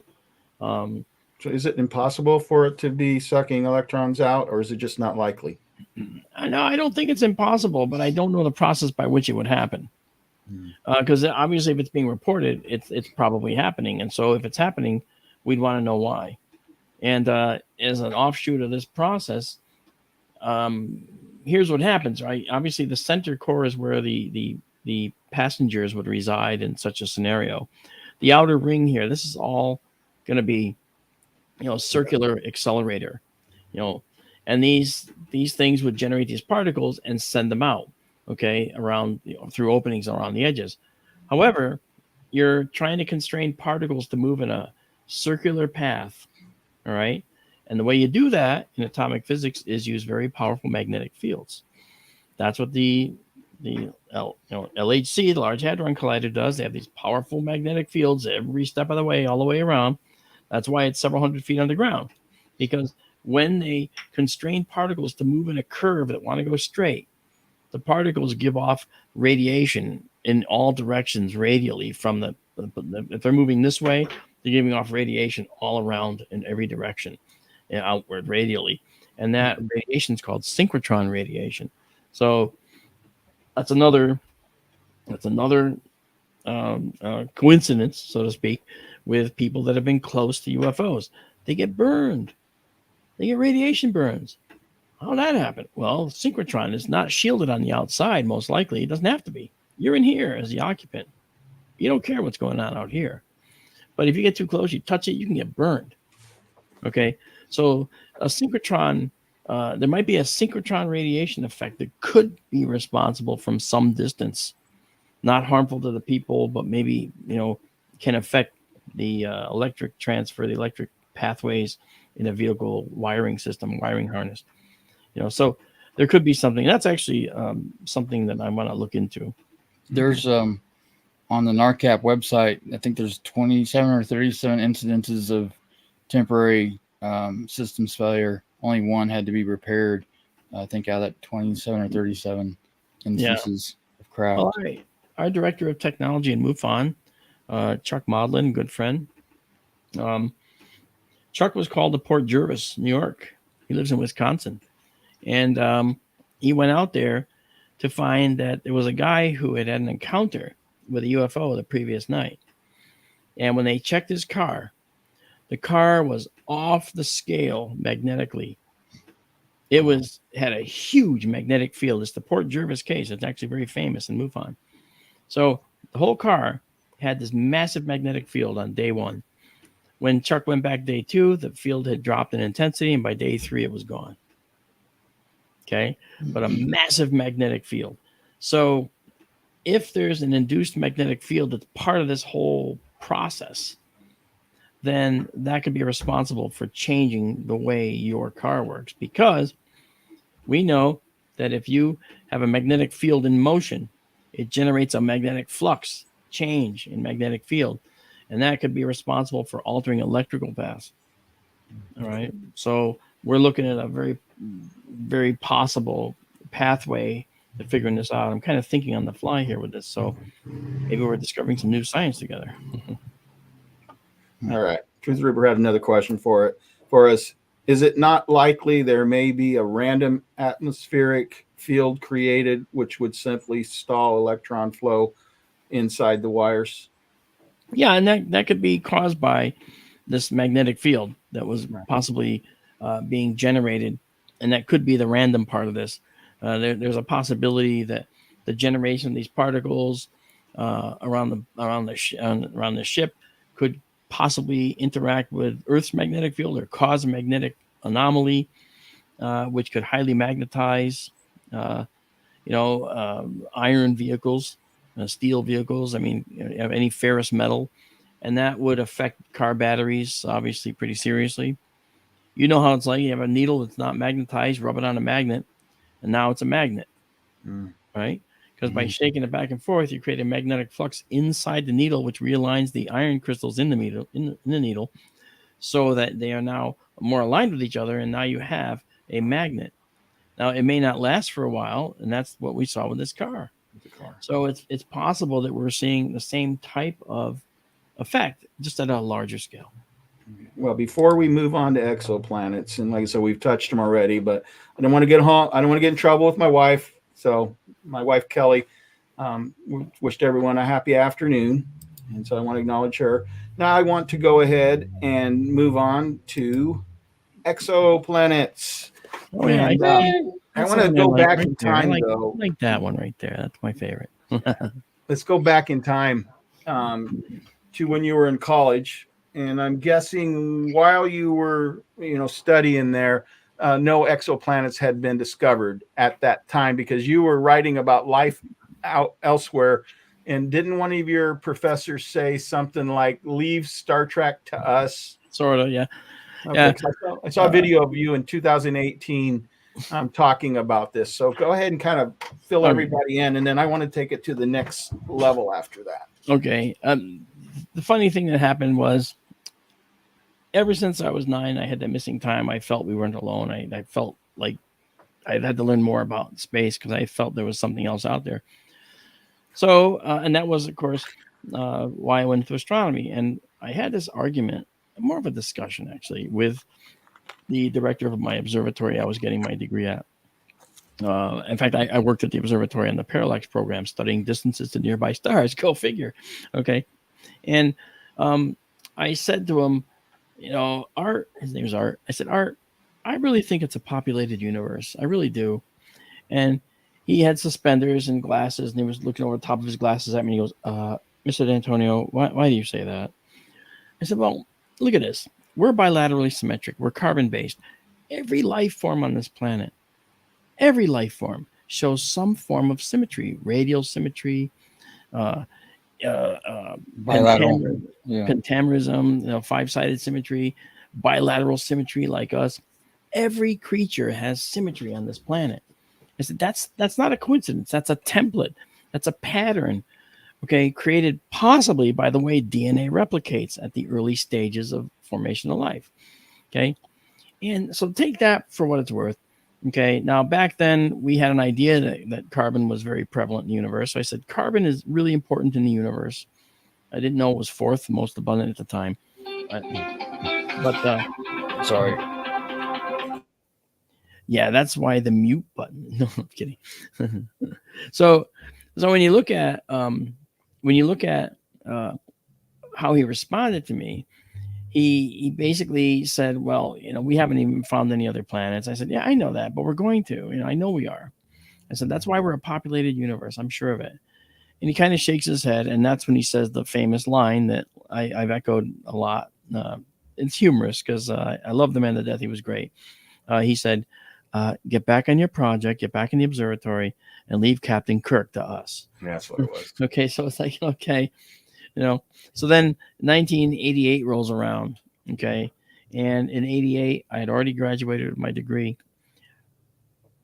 We had found the first exoplanet. It was confirmed. I go into his office, and he can hear me coming on the wooden floor. It creaked. You can hear anyone walking around in that building. There was no hiding in there. He could hear this walking, and he must have known my walk because I walked down into the secretary's office and then into his. And I peek around the corner and he's on the phone, probably with some, another university professor or something. And he looks at me and he goes like this and he covers the phone. Remember when you had a phone in your hand that looked like a U-shaped scoop, Yep. And he covers the mouthpiece of the phone. He says, "There was only one planet." I go, "Right." I said, "It's just the beginning, Art." And he goes, "Ah." And that was actually the last time I talked to him, believe it or not. Oh, that's too bad. That's Very nice guy. No, he was a good guy. I'm sure he went to his exchange of maker. ideas.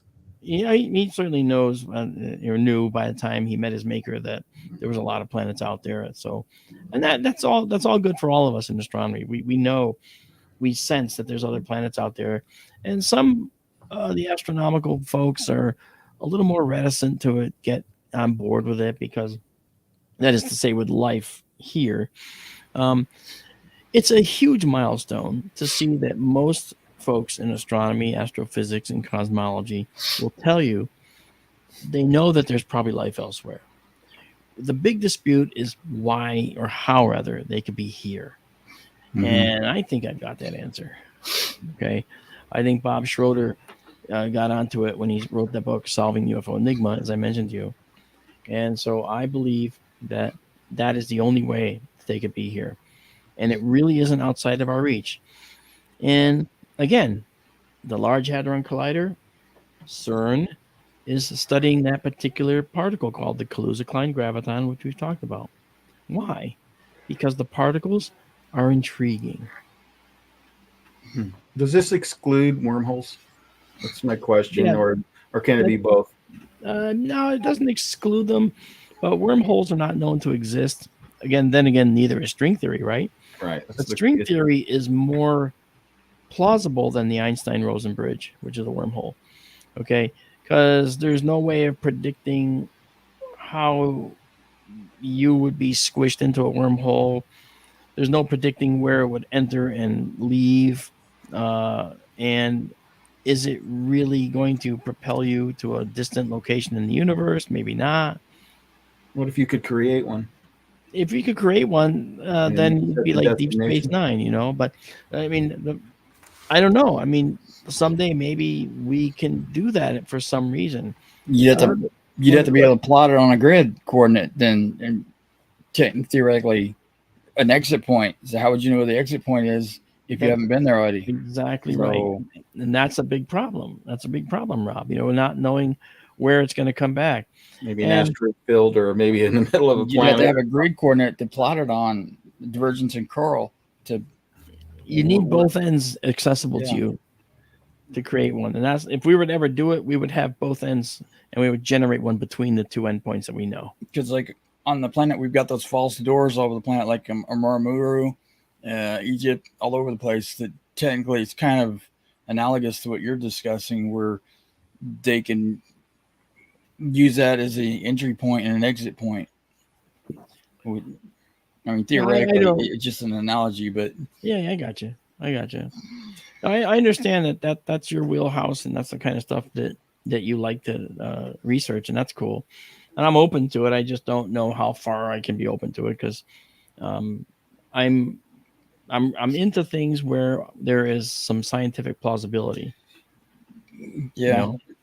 Along those lines, I've had an issue, and I'm trying to figure it out. And it sounds like it's almost become a hybrid solution now. But I think Jacques Vallée was probably the first one to get the idea of interdimensional beings, and he favored those over extraterrestrial or alien beings. And it always was hard for me to understand because interdimensional is still a theory, whereas terrestrial planets, we know at least one exists, and now we know about these exoplanets. And so to me, my what I've always wrestled with is the best explanation is that they come from other planets, because we have a planet with life on it. Now the rest is theoretical, and it may be very probable, and with string theory and everything else that you mentioned, it may be highly probable, but it seems like lately, Mark, that the ET hypothesis is being pushed away and away and away for more exotic explanations. I And agree I with have a you. hard time understanding that. Yeah, let me take a step back on that. I think that if you consider that the extraterrestrial hypothesis has been around for many decades. Right. Okay. Um, the interdimensionality aspect leads you to a number of endpoints. One of them is they're us from the future.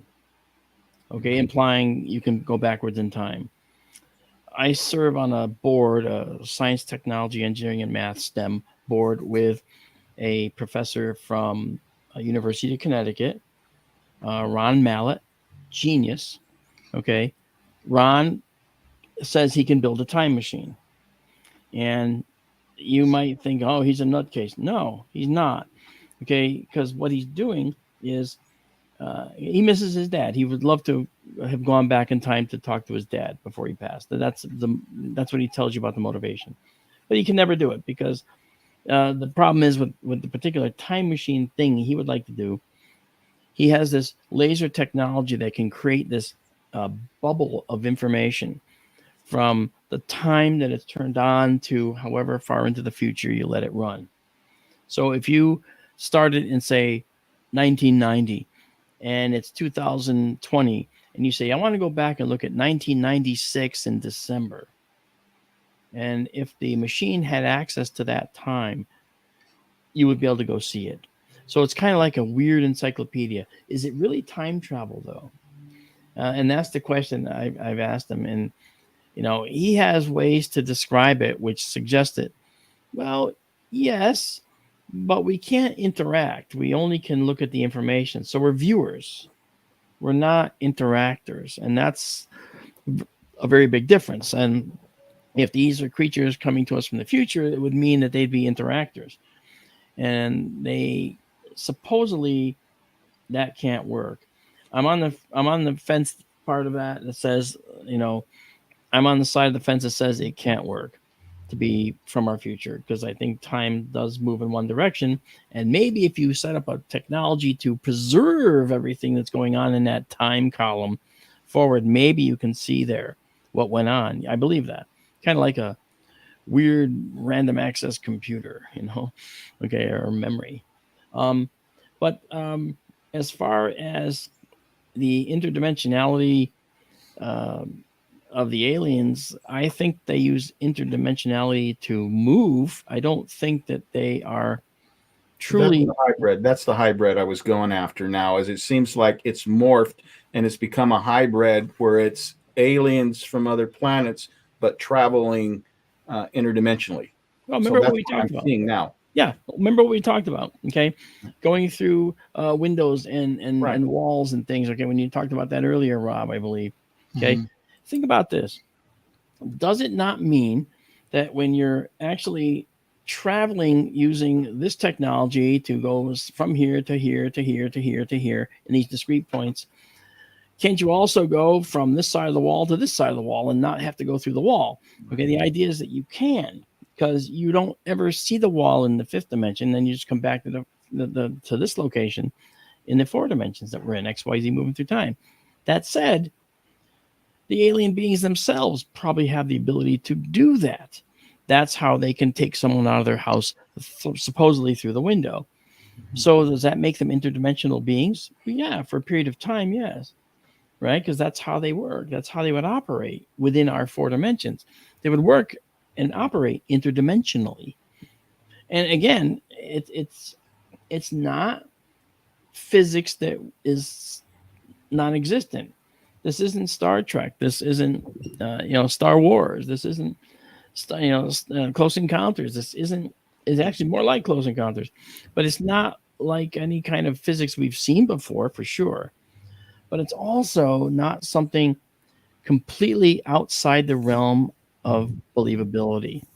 Again, as I said, the reason because of the nature of how we're looking at the universe at the moment, the nature of what CERN is doing, all these things that they're doing lead us to that path that says maybe interdimensional travel and thus interdimensional interactions with the 3D world, the 4 dimensions, are how it's all being done. And it's a very, very exciting bit of research when you start going down that rabbit hole, let me tell you. Mhm. And Bob Schroeder's book, Solving UFO Enigma, that's the third time I've mentioned it, I know. Okay. Bob wrote a fantastic book. But the book is full of equations. He has Maxwell's equations in there, second order differential equations. You're not going to sell this book to the average person going to a conference. So you want to make it accessible, and that's what I do. I try to take that science and make it accessible in a way that they can then reach out and maybe see his book eventually and read it and get something real out of it. And I've told him this before.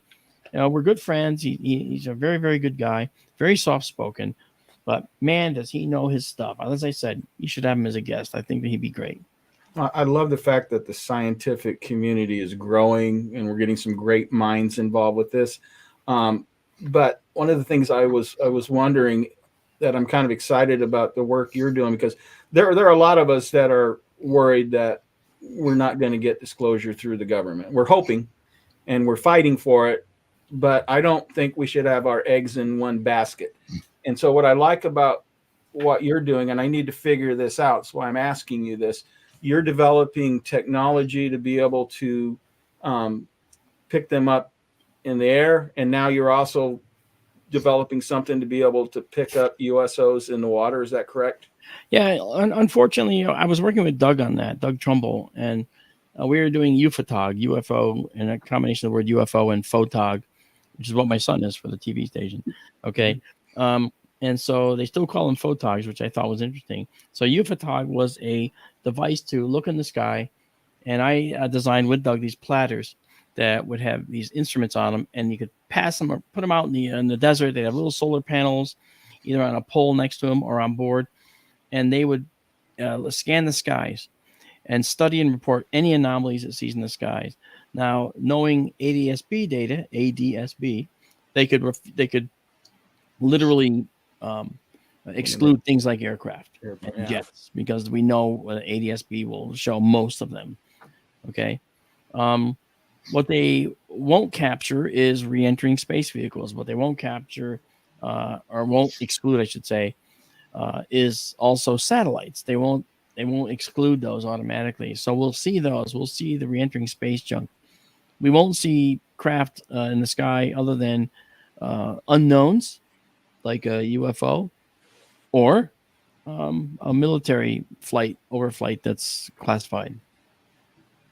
Now, when he died, this whole thing came to a crashing stop. Oh, no. Yeah, and I designed a USO system to look in the oceans as well, but it would look down, not up, and it wouldn't use any of the same technologies for looking up in the sky. There, we're looking at light coming from the sky and translating light imagery. Underwater, we would be doing a very different thing. And there's a number of frequencies that can penetrate the water to a fairly good depth. Sonar is an obvious one. You got to be careful with that, because sonar can also disrupt the lives of whales and other fish. Yeah. Got to be careful about seen that, haven't yeah, we? I don't want to mess with any mammals and think it's a mating call. Oh boy, that'd be bad. The big blue whale says, "Are you my friend?" I don't want that. See, so the project is stalled but not dead. Okay, and so I did talk with Avi Loeb's team, the Galileo team, and because I've worked on making our observatories in the desert remote, operable, you can sit there like you own it, like you're right in front of it, and do all the work on it. Because of that, I talked to them about being able to do that for the Galileo telescopes, and they might even use one of our sites for a Galileo installation too. But that's down the line. We haven't talked more about that. But yeah, go ahead. There's this other machine which I saw MUFON using on Mount Adams when they went out there to investigate, and I can't remember what they call it, but it actually discerns airplanes and everything else, and anything that would be anomalous. Do you remember what that's called? Was that UDAP or something? That's it right there. Yeah. So is that a version of it or what? Yeah, I know the folks that originated that, and if you're in a university and you've got an endowment, and you've got people that are making sure that you come up with this thing first or whatever, you're under pressure to keep it a secret, right? Well, I'm not. So I don't have any pressure or a need to keep anything secretive like that. The more involved, the better. Which is Right. why I'm highlighting this, though, Mark, because Yeah. in the government, it's all secret, it's all hidden. We have to fight for it to get to it. But if it comes from the civilian sector, with like Saul and the Galileo project, what you're trying to do, I mean, then we're going to get actual information, and it's not going to be watered down. It's not going to be misleading. And so that's why I really want to, encourage you to do that, because, if we can't get through it with Congress, I wrote an article recently about it called The Fourth State, that everything has gotten so secretive. It's almost like there's a fourth arm of the government now that Right. thinks it's above the other three branches and stuff. I think it's, we're going to have to really start thinking that the private sector is going to get us there, and hope that we get there the other way, but maybe plan to go through the private sector. And so that's why I'm so excited about the equipment that you were developing. And I really do hope that you can revive that. Yeah, well, keep in mind that our observatories are also doing this as well, because we have the abilities within our telescopes to see anomalous objects. We have seen them. I have an all-sky camera that is capturing strange anomalies. I captured something really strange, just a few months ago, and it was way up in the sky, and it was a little thing that made a circular trail over 48 seconds, high up in the sky. When the satellite wasn't satellite. Couldn't be, right? Because if you go in a straight line, it would fade out. Exactly. So this went for 24 seconds. It went around a little curve, all right? And then the next frame, because it was 24-second frames, and then the next frame, you saw the rest of the curve. Now, wait a minute. I thought, well, if this was a jet from like Luke Air Force Base, because this was in western Arizona, then as the jet was heading away from you, you'd see the exhaust. You'd see the exhaust. But then when it turned around and started coming back at you, the exhaust is over here. You wouldn't see that. So you wouldn't see any light coming from it. You'd see the half, and you wouldn't see the full. Why did we see the full? See, that's a mystery. It doesn't match anything that we've seen. And so sooner or later, when you're looking up, you're going to catch something. We did. Okay. In the same way that with SkyTour live stream, okay, our remote observatory, we were streaming a lunar eclipse one night in 2019. At the depth of the eclipse, where the moon is a beautiful blood red, mixture of blood red and some lighter colors, we see a flash hit the moon. And we recorded it. We have it on our stream. It's on our channel at SkyTour live stream. I've seen that on YouTube. Yeah. And we are one of 5 groups on the whole planet to actually see and capture a meteor hitting the moon during an eclipse. Wow. That's amazing. It went, and you saw this bright flash, and then it was gone. It's translating all this kinetic energy, the energy due to motion, into thermal energy when it stops abruptly. Now that kinetic energy goes to thermal energy and made this bright flash visible 240,000 miles away. And the object was only about 18 inches in diameter. Right? It made like a 2-foot crater. So you tell me, right? The universe is very dynamic, and there's always stuff happening out there. And we caught it, and we know that there's interlopers that are in our local space.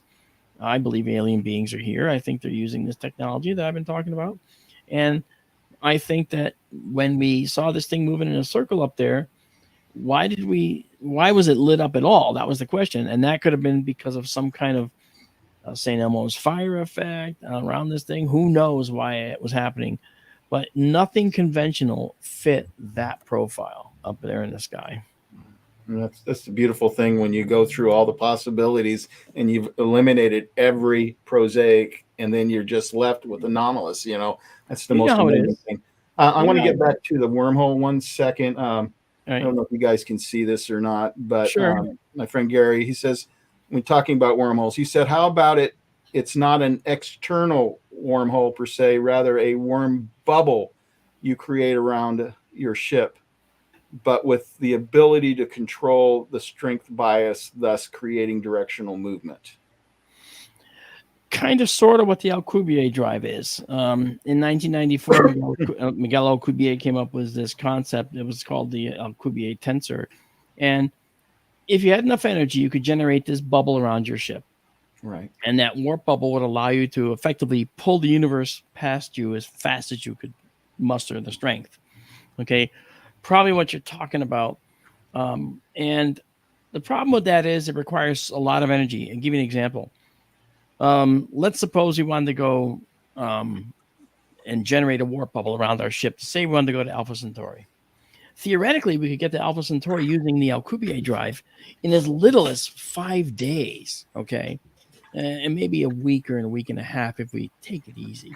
But if you think about conventional propulsion, if we went there conventionally, it would take us over 10,000 years with the fastest speed we've ever traveled to get there, okay? 10,000 years. And probably more like 12,000. What's a couple thousand when you're in hypersleep or whatever you're going to be in? Well, the bottom line is the Alcubierre drive was in 1994. This was a miraculous thought problem.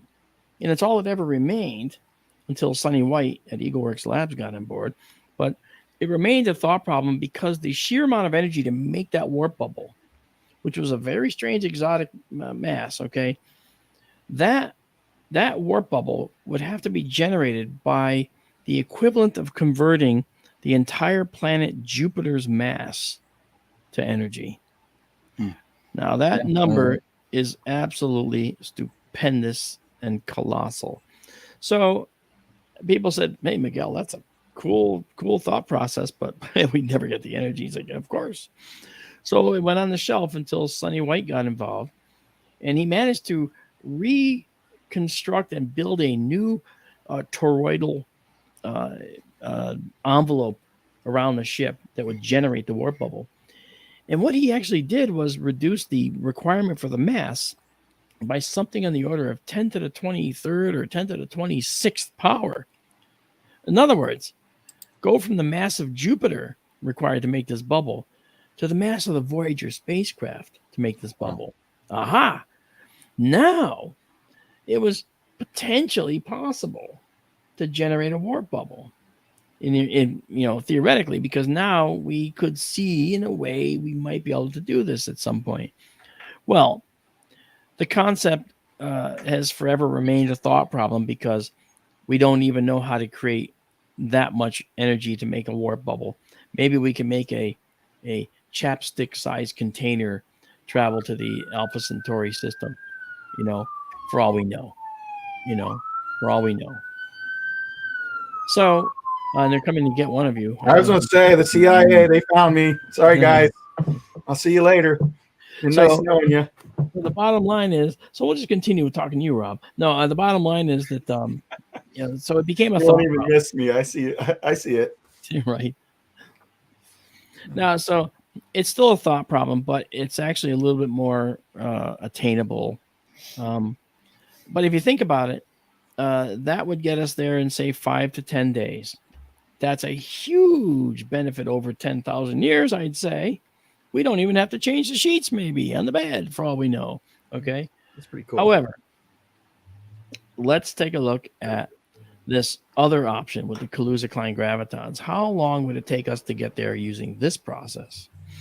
Well, a physicist at Stanford had calculated how long it might take, and the number was an astonishing 20 minutes. Wow. That would be so You could go there for lunch and come home.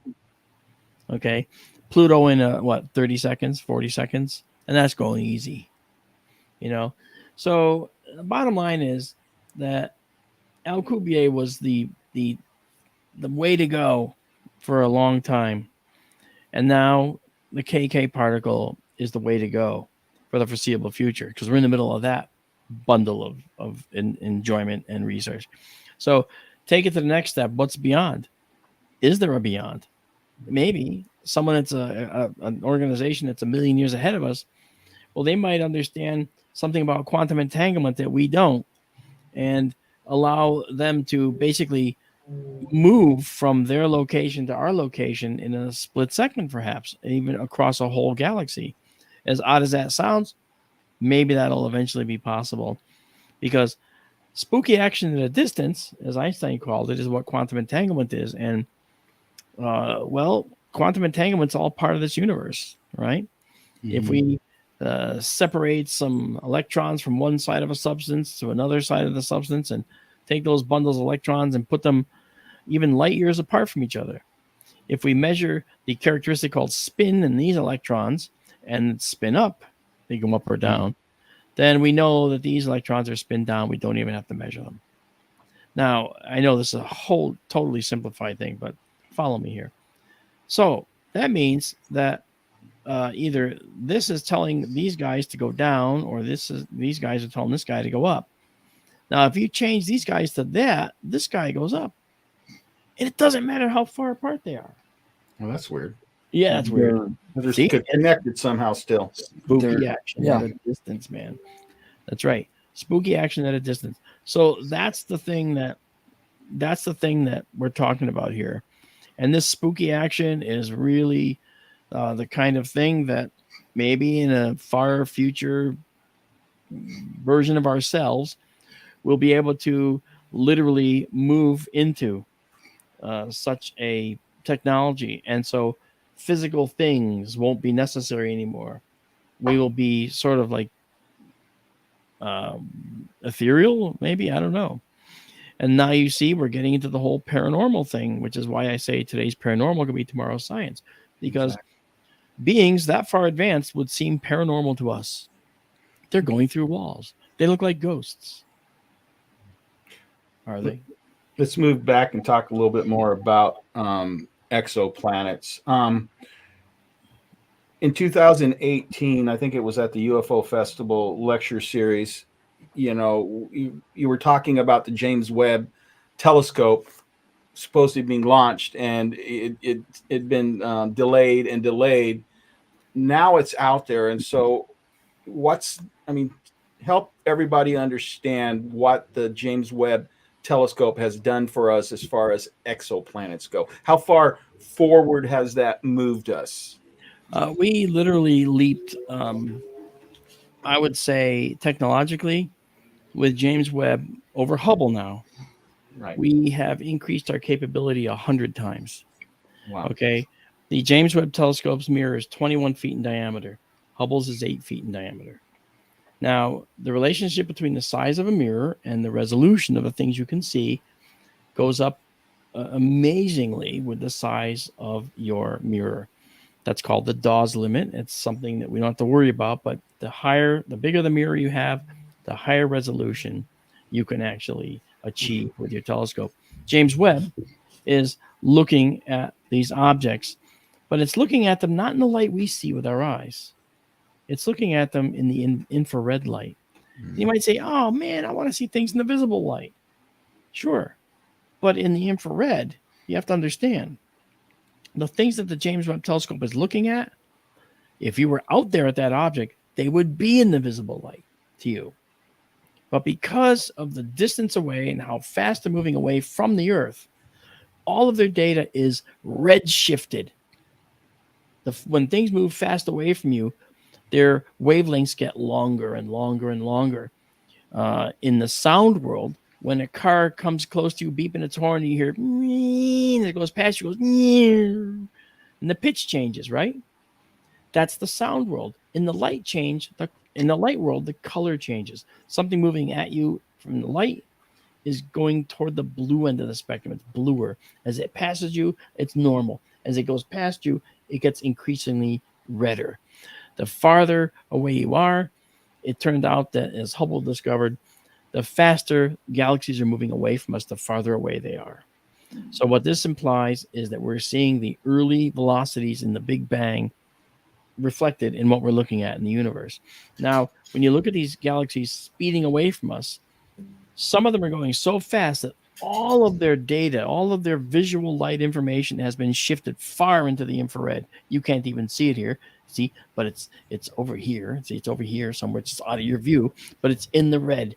In the near infrared, you can see about, like here. Okay, so you can see this right here, near infrared. But in the far infrared, it goes out beyond your ability to see, and now it's way out there somewhere, and you can't see it. but the James Webb can see it.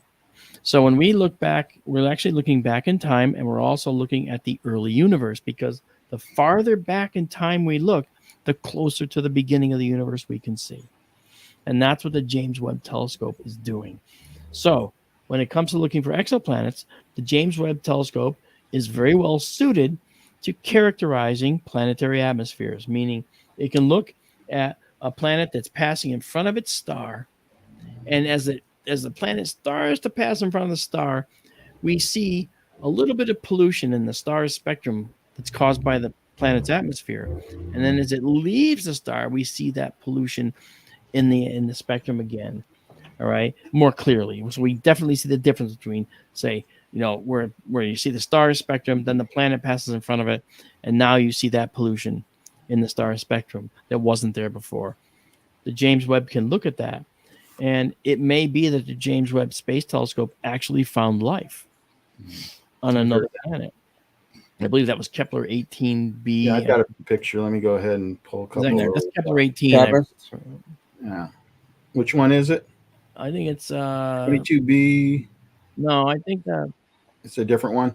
Yeah, it's not in this slide. Then this is a planet that has a hydrogen atmosphere. Believe it or not. Was it TRAPPIST-C? No, it's not TRAPPIST. It's not the TRAPPIST 7 planets at all. No. That's okay, but those are also another fantastic location. But here's the thing: this particular planet that the James Webb imaged had this incredible spectrum that they could see. They were able to see in the atmosphere. They could detect all kinds of compounds in the atmosphere: carbon dioxide, methane. Okay, the atmosphere itself was hydrogen, the most plentiful element in the universe.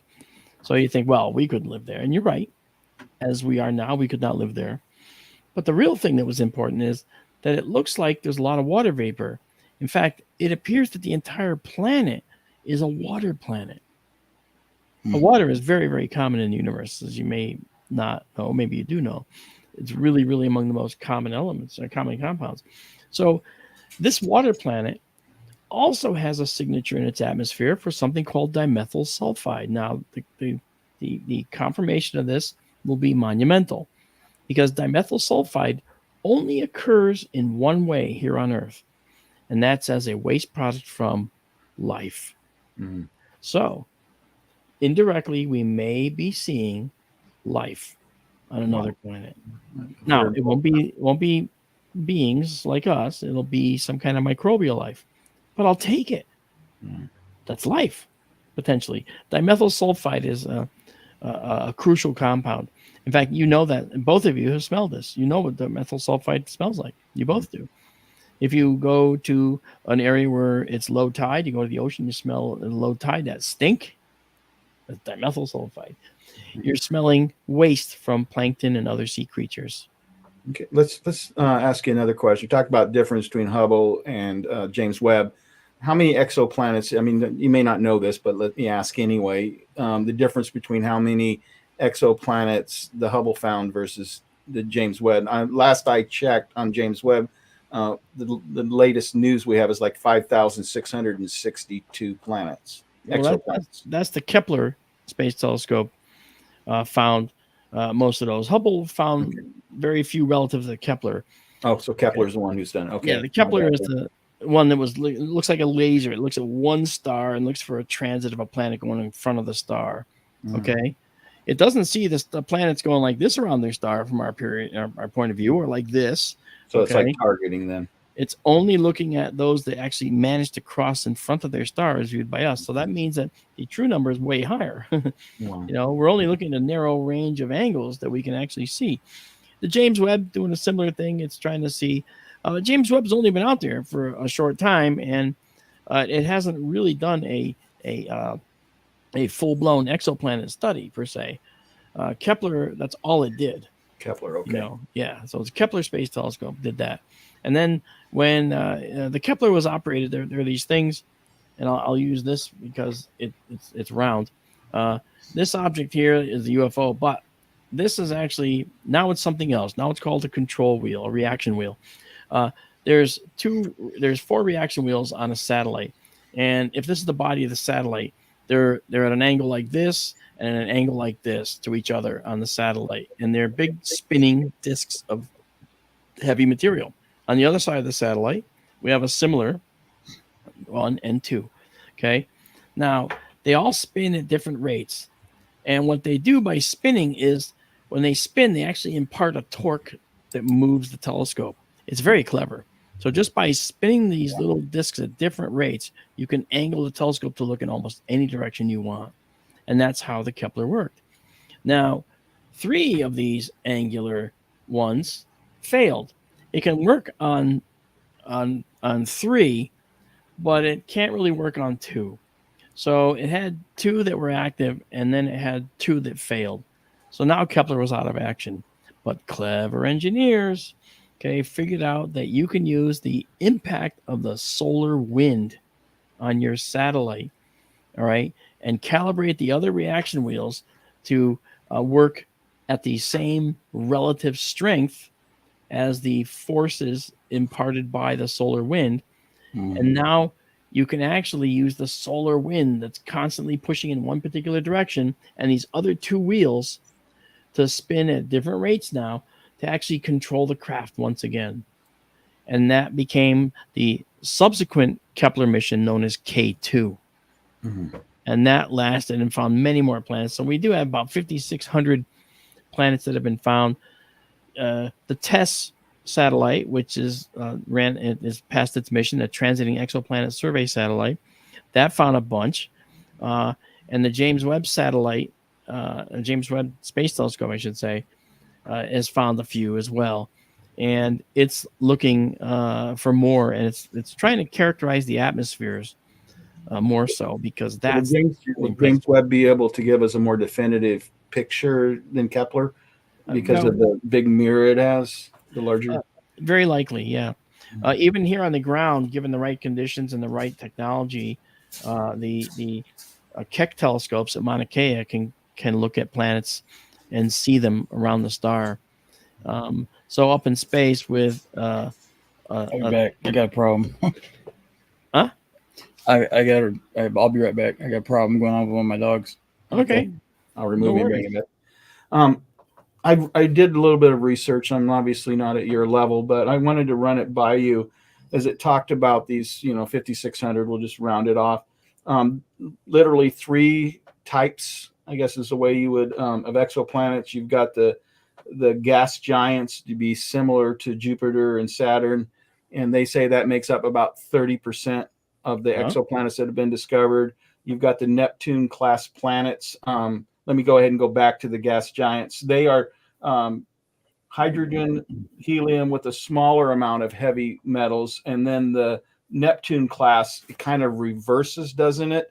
It's the hydrogen and helium is enveloped, but most of the material is heavier material. It sounds like, at least from reading the way I do, that they're, the gas giants are hydrogen and helium predominantly, and then the Neptune class, it says most of their mass is heavier elements. And so when reading it, it sounds like they're the opposite. And of course, we're going to see the gas giants are huge, and then and so the Neptune class they're saying about 35%. Then when we get to the terrestrial planets, which is what Earth is, said it's made up of elements like silicon, magnesium, iron, oxygen, and carbon, and that makes up about 34%. But NASA has that number much lower, and somewhere between 2 and 12%, which I'm guessing, I was trying to figure that out, about 100 to 600 maybe of them would be more like a rock planet, according to NASA. Does that sound right, or are those numbers a little bit off? No, I think that sounds pretty close to what I'm used to also discussing and hearing. So I think that's about right. I do think that one of the things we have to worry about or think about is that planets like Neptune and Uranus are still gas giants. Mm-hmm. They're still massive compared to the Earth. All right. But their rocky cores may be a little different. all the planets have probably a rocky core of some kind way down inside there.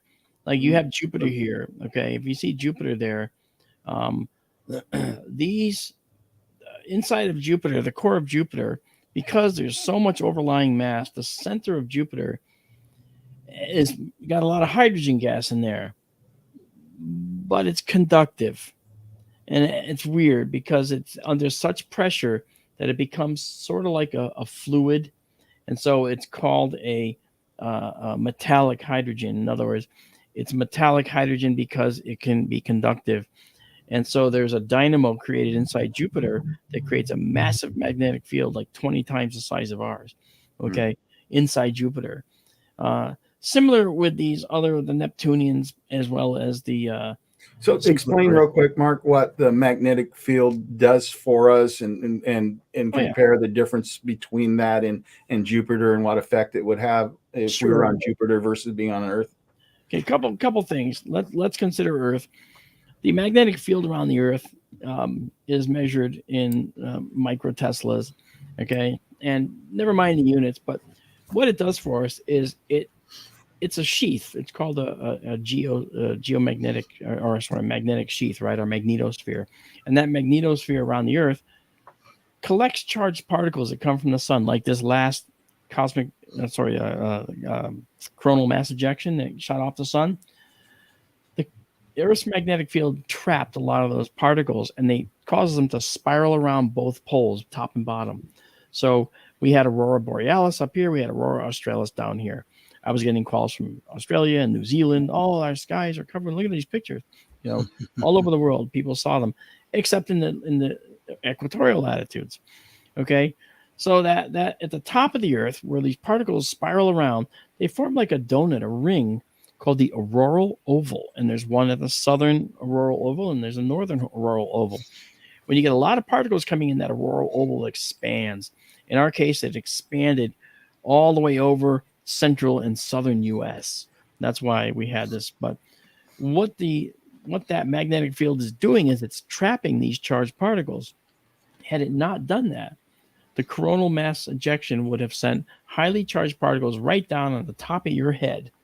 Okay, and these could be detrimental to your health. So it's protection then for us. Yeah, so it's protecting us from the sun's highly charged particles, but it's creating a very, very hazardous space environment. Why is that?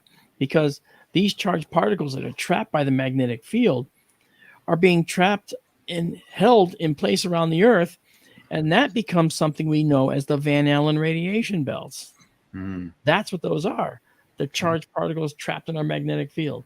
So if you travel through them at the height of a coronal mass ejection impact on Earth, you're being subjected to an awful lot of radiation. This is why the satellite environment is so important to Space Force, which is primary job is to keep and keep safe the satellite environment best they can. So whether that means lowering satellites in their orbit temporarily and boosting them back up if they have that capability, the ISS has that capability too, then that's the thing. Now, in the ISS, for instance, there's one module on the ISS that has enough shielding to protect everybody on the vessel should it pass through a very large coronal mass ejection storm of ions hitting our planet. And there have been times when everyone's had to retreat into this module, okay, as they pass that area on the Earth where there is a Van Allen radiation belt penetration into the orbit of the ISS. That has happened in the past. And that is something that causes them to have to retreat into this module. So the Van Allen radiation belt protects us here on Earth, is deadly to us if we were in space, okay? And Jupiter, having a 20 times magnitude higher intensity magnetic field than ours, it traps a lot more particles. And so its radiation potential at Jupiter is exorbitantly high. So when people say we can go to Jupiter and orbit Jupiter, it looks so beautiful. Yes, it would for the time you'd survive, but you would not survive long orbiting Jupiter because the radiation would decimate. That's where the radiation goes back out or something. Is that how that works? Well, the belt. radiation belts that are surrounding Jupiter are due to Jupiter's magnetic field trapping charged particles too. Right. So you're going to be passing through all the charged particles in Jupiter's magnetosphere. Okay, and so they're going to be very, very high magnitude particles at Jupiter because it's a much higher strength magnetic field than ours by 20. So you would definitely, well, you'd be like being in a microwave. What can I say? Get fried. Yeah. I'm guessing there's got to be some safe spot you can get back to where it doesn't, but not orbiting is what you're saying. Yeah, you'd have to be, well, you'd have to have a far distant orbit. And you'd want to orbit in such a way that you're not in the tail of the magnetosphere either, because the sun's solar wind pushes that magnetosphere behind in like a teardrop shape. So from the top, it would look like this. If the planet's right here, it would go like this around the planet and be like a teardrop behind it. So you want to stay out of that teardrop too. So it doesn't really dissipate because it's constantly being replenished, correct? Well, yeah, the radiation belts around Jupiter have a net amount of charged particles in them that the sun's constantly pumping into it. Right. But at times of high solar maximum, where like we're passing through now, that radiation level might be pretty high and might be for some time until the particles can naturally make their way down into the poles of Jupiter and so forth. I'd love to see from the Hubble or the James Webb what Jupiter's pole looks like. Actually, Juno is going around Jupiter right now. The Juno spacecraft, I bet you they're going to come out and show us what the aurora borealis looks like on Jupiter. Wow, because cool. we've seen it before. Saturn has it. We've seen it at Saturn. We've seen it at Jupiter. But after this storm, I wonder how much of that coronal mass ejection might have made it there. And it only would have made it there if it's in line with the Earth. If it's not, it wouldn't be any different.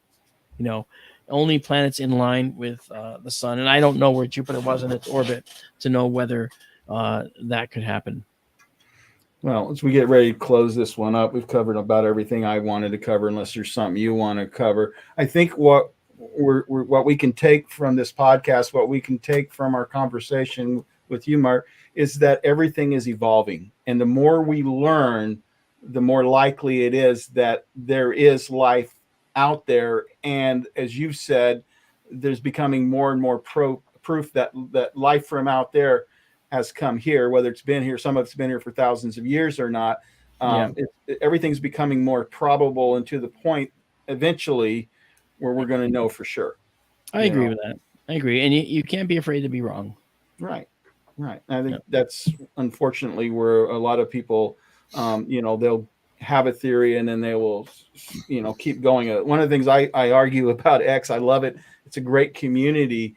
But the challenge with X is some people think if it can be true, then it must be true. Yeah, you encounter that everywhere. You're right. I think Gary Nolan gave some excellent advice for that. Don't draw premature conclusions. Just, people tell me stuff all the follow time. the science and don't try and evolve a conclusion prematurely. People make absolute statements to me all the time. Yeah, I know. And it's like every time I hear these authoritative statements, I want to say to them, you're making statements with authority you have not earned. Mm-hmm. Okay. And so, but you say that and you have an instant enemy. Yeah. There's a few people I have said that to because I don't care because they're saying things that are just outlandish all the time, So I just told them theories are beautiful. And a lot of times they come to be true, but you've got to have evidence, you've got to have data, you've got to be able to support it. And just because you think it can be doesn't mean it actually is. That's right. Well, Mark, it's been great, guys. Thank you. Yeah, I really enjoyed it. Stick around after I shut the podcast down. I'd like to talk to you about a couple of things real quick. I won't take too much of your time, but anyway, thank you guys for so much. Rob, you're an awesome co-host. I appreciate you helping out, and Mark, really appreciate you being on as well. Everybody else, just hopefully you enjoyed the podcast, and don't forget to hit the subscribe, like, and share buttons. I'd really, really appreciate it. Thank you. And remember, before you close out, if you're going to be at Contact in the Desert, that's a good one. I'm doing 3 lectures, and and I don't think anyone else is doing this there, but in my lectures, for all attendees who attend my lectures, we're going to be giving away full telescope systems. Wow. Not cheap crap either. We're giving away Celestron telescopes. We're giving away binoculars by Celestron, all courtesy of our Sky Tour live stream volunteers named Calabos and Tiffany, his girlfriend. Wow. They are buying the equipment, and they're doing it now. Calabos is a great guy. He's been a volunteer for us with his girlfriend for about 2 years now, and they're just fantastic people. And they believe in creating a full observers network, and this is what we're trying to do with them. So join us in contact. When is Contact in the Desert? So everybody knows, and where is it at? It's in Indian Wells, California, right near Palm Springs, and it's May 30th to June 3rd. Yeah, if I can do it, if I find out that Roswell doesn't have what they had in 2022, I'm definitely not going. Yeah, they're not. I was initially contracted to go speak there again, and then they called and told me that the city's pulled out of funding and there's no funding available. So the Roswell Daily Record's only running a film festival now. Wow, that is not what I signed up for. I'm not going to drive 2 days, 12 hours a day to get there, if it's not what it was in 2022. Yeah. So if I can figure out how to turn things around and get my vacation scheduled into May, maybe I'll see you out there, Mark. But once again, thank you so much. And like I said, just stick around for a minute afterwards. Thanks, Dale. Thank you, Rob. Good to see you again. To everybody, thank you for being part of this podcast. Appreciate it.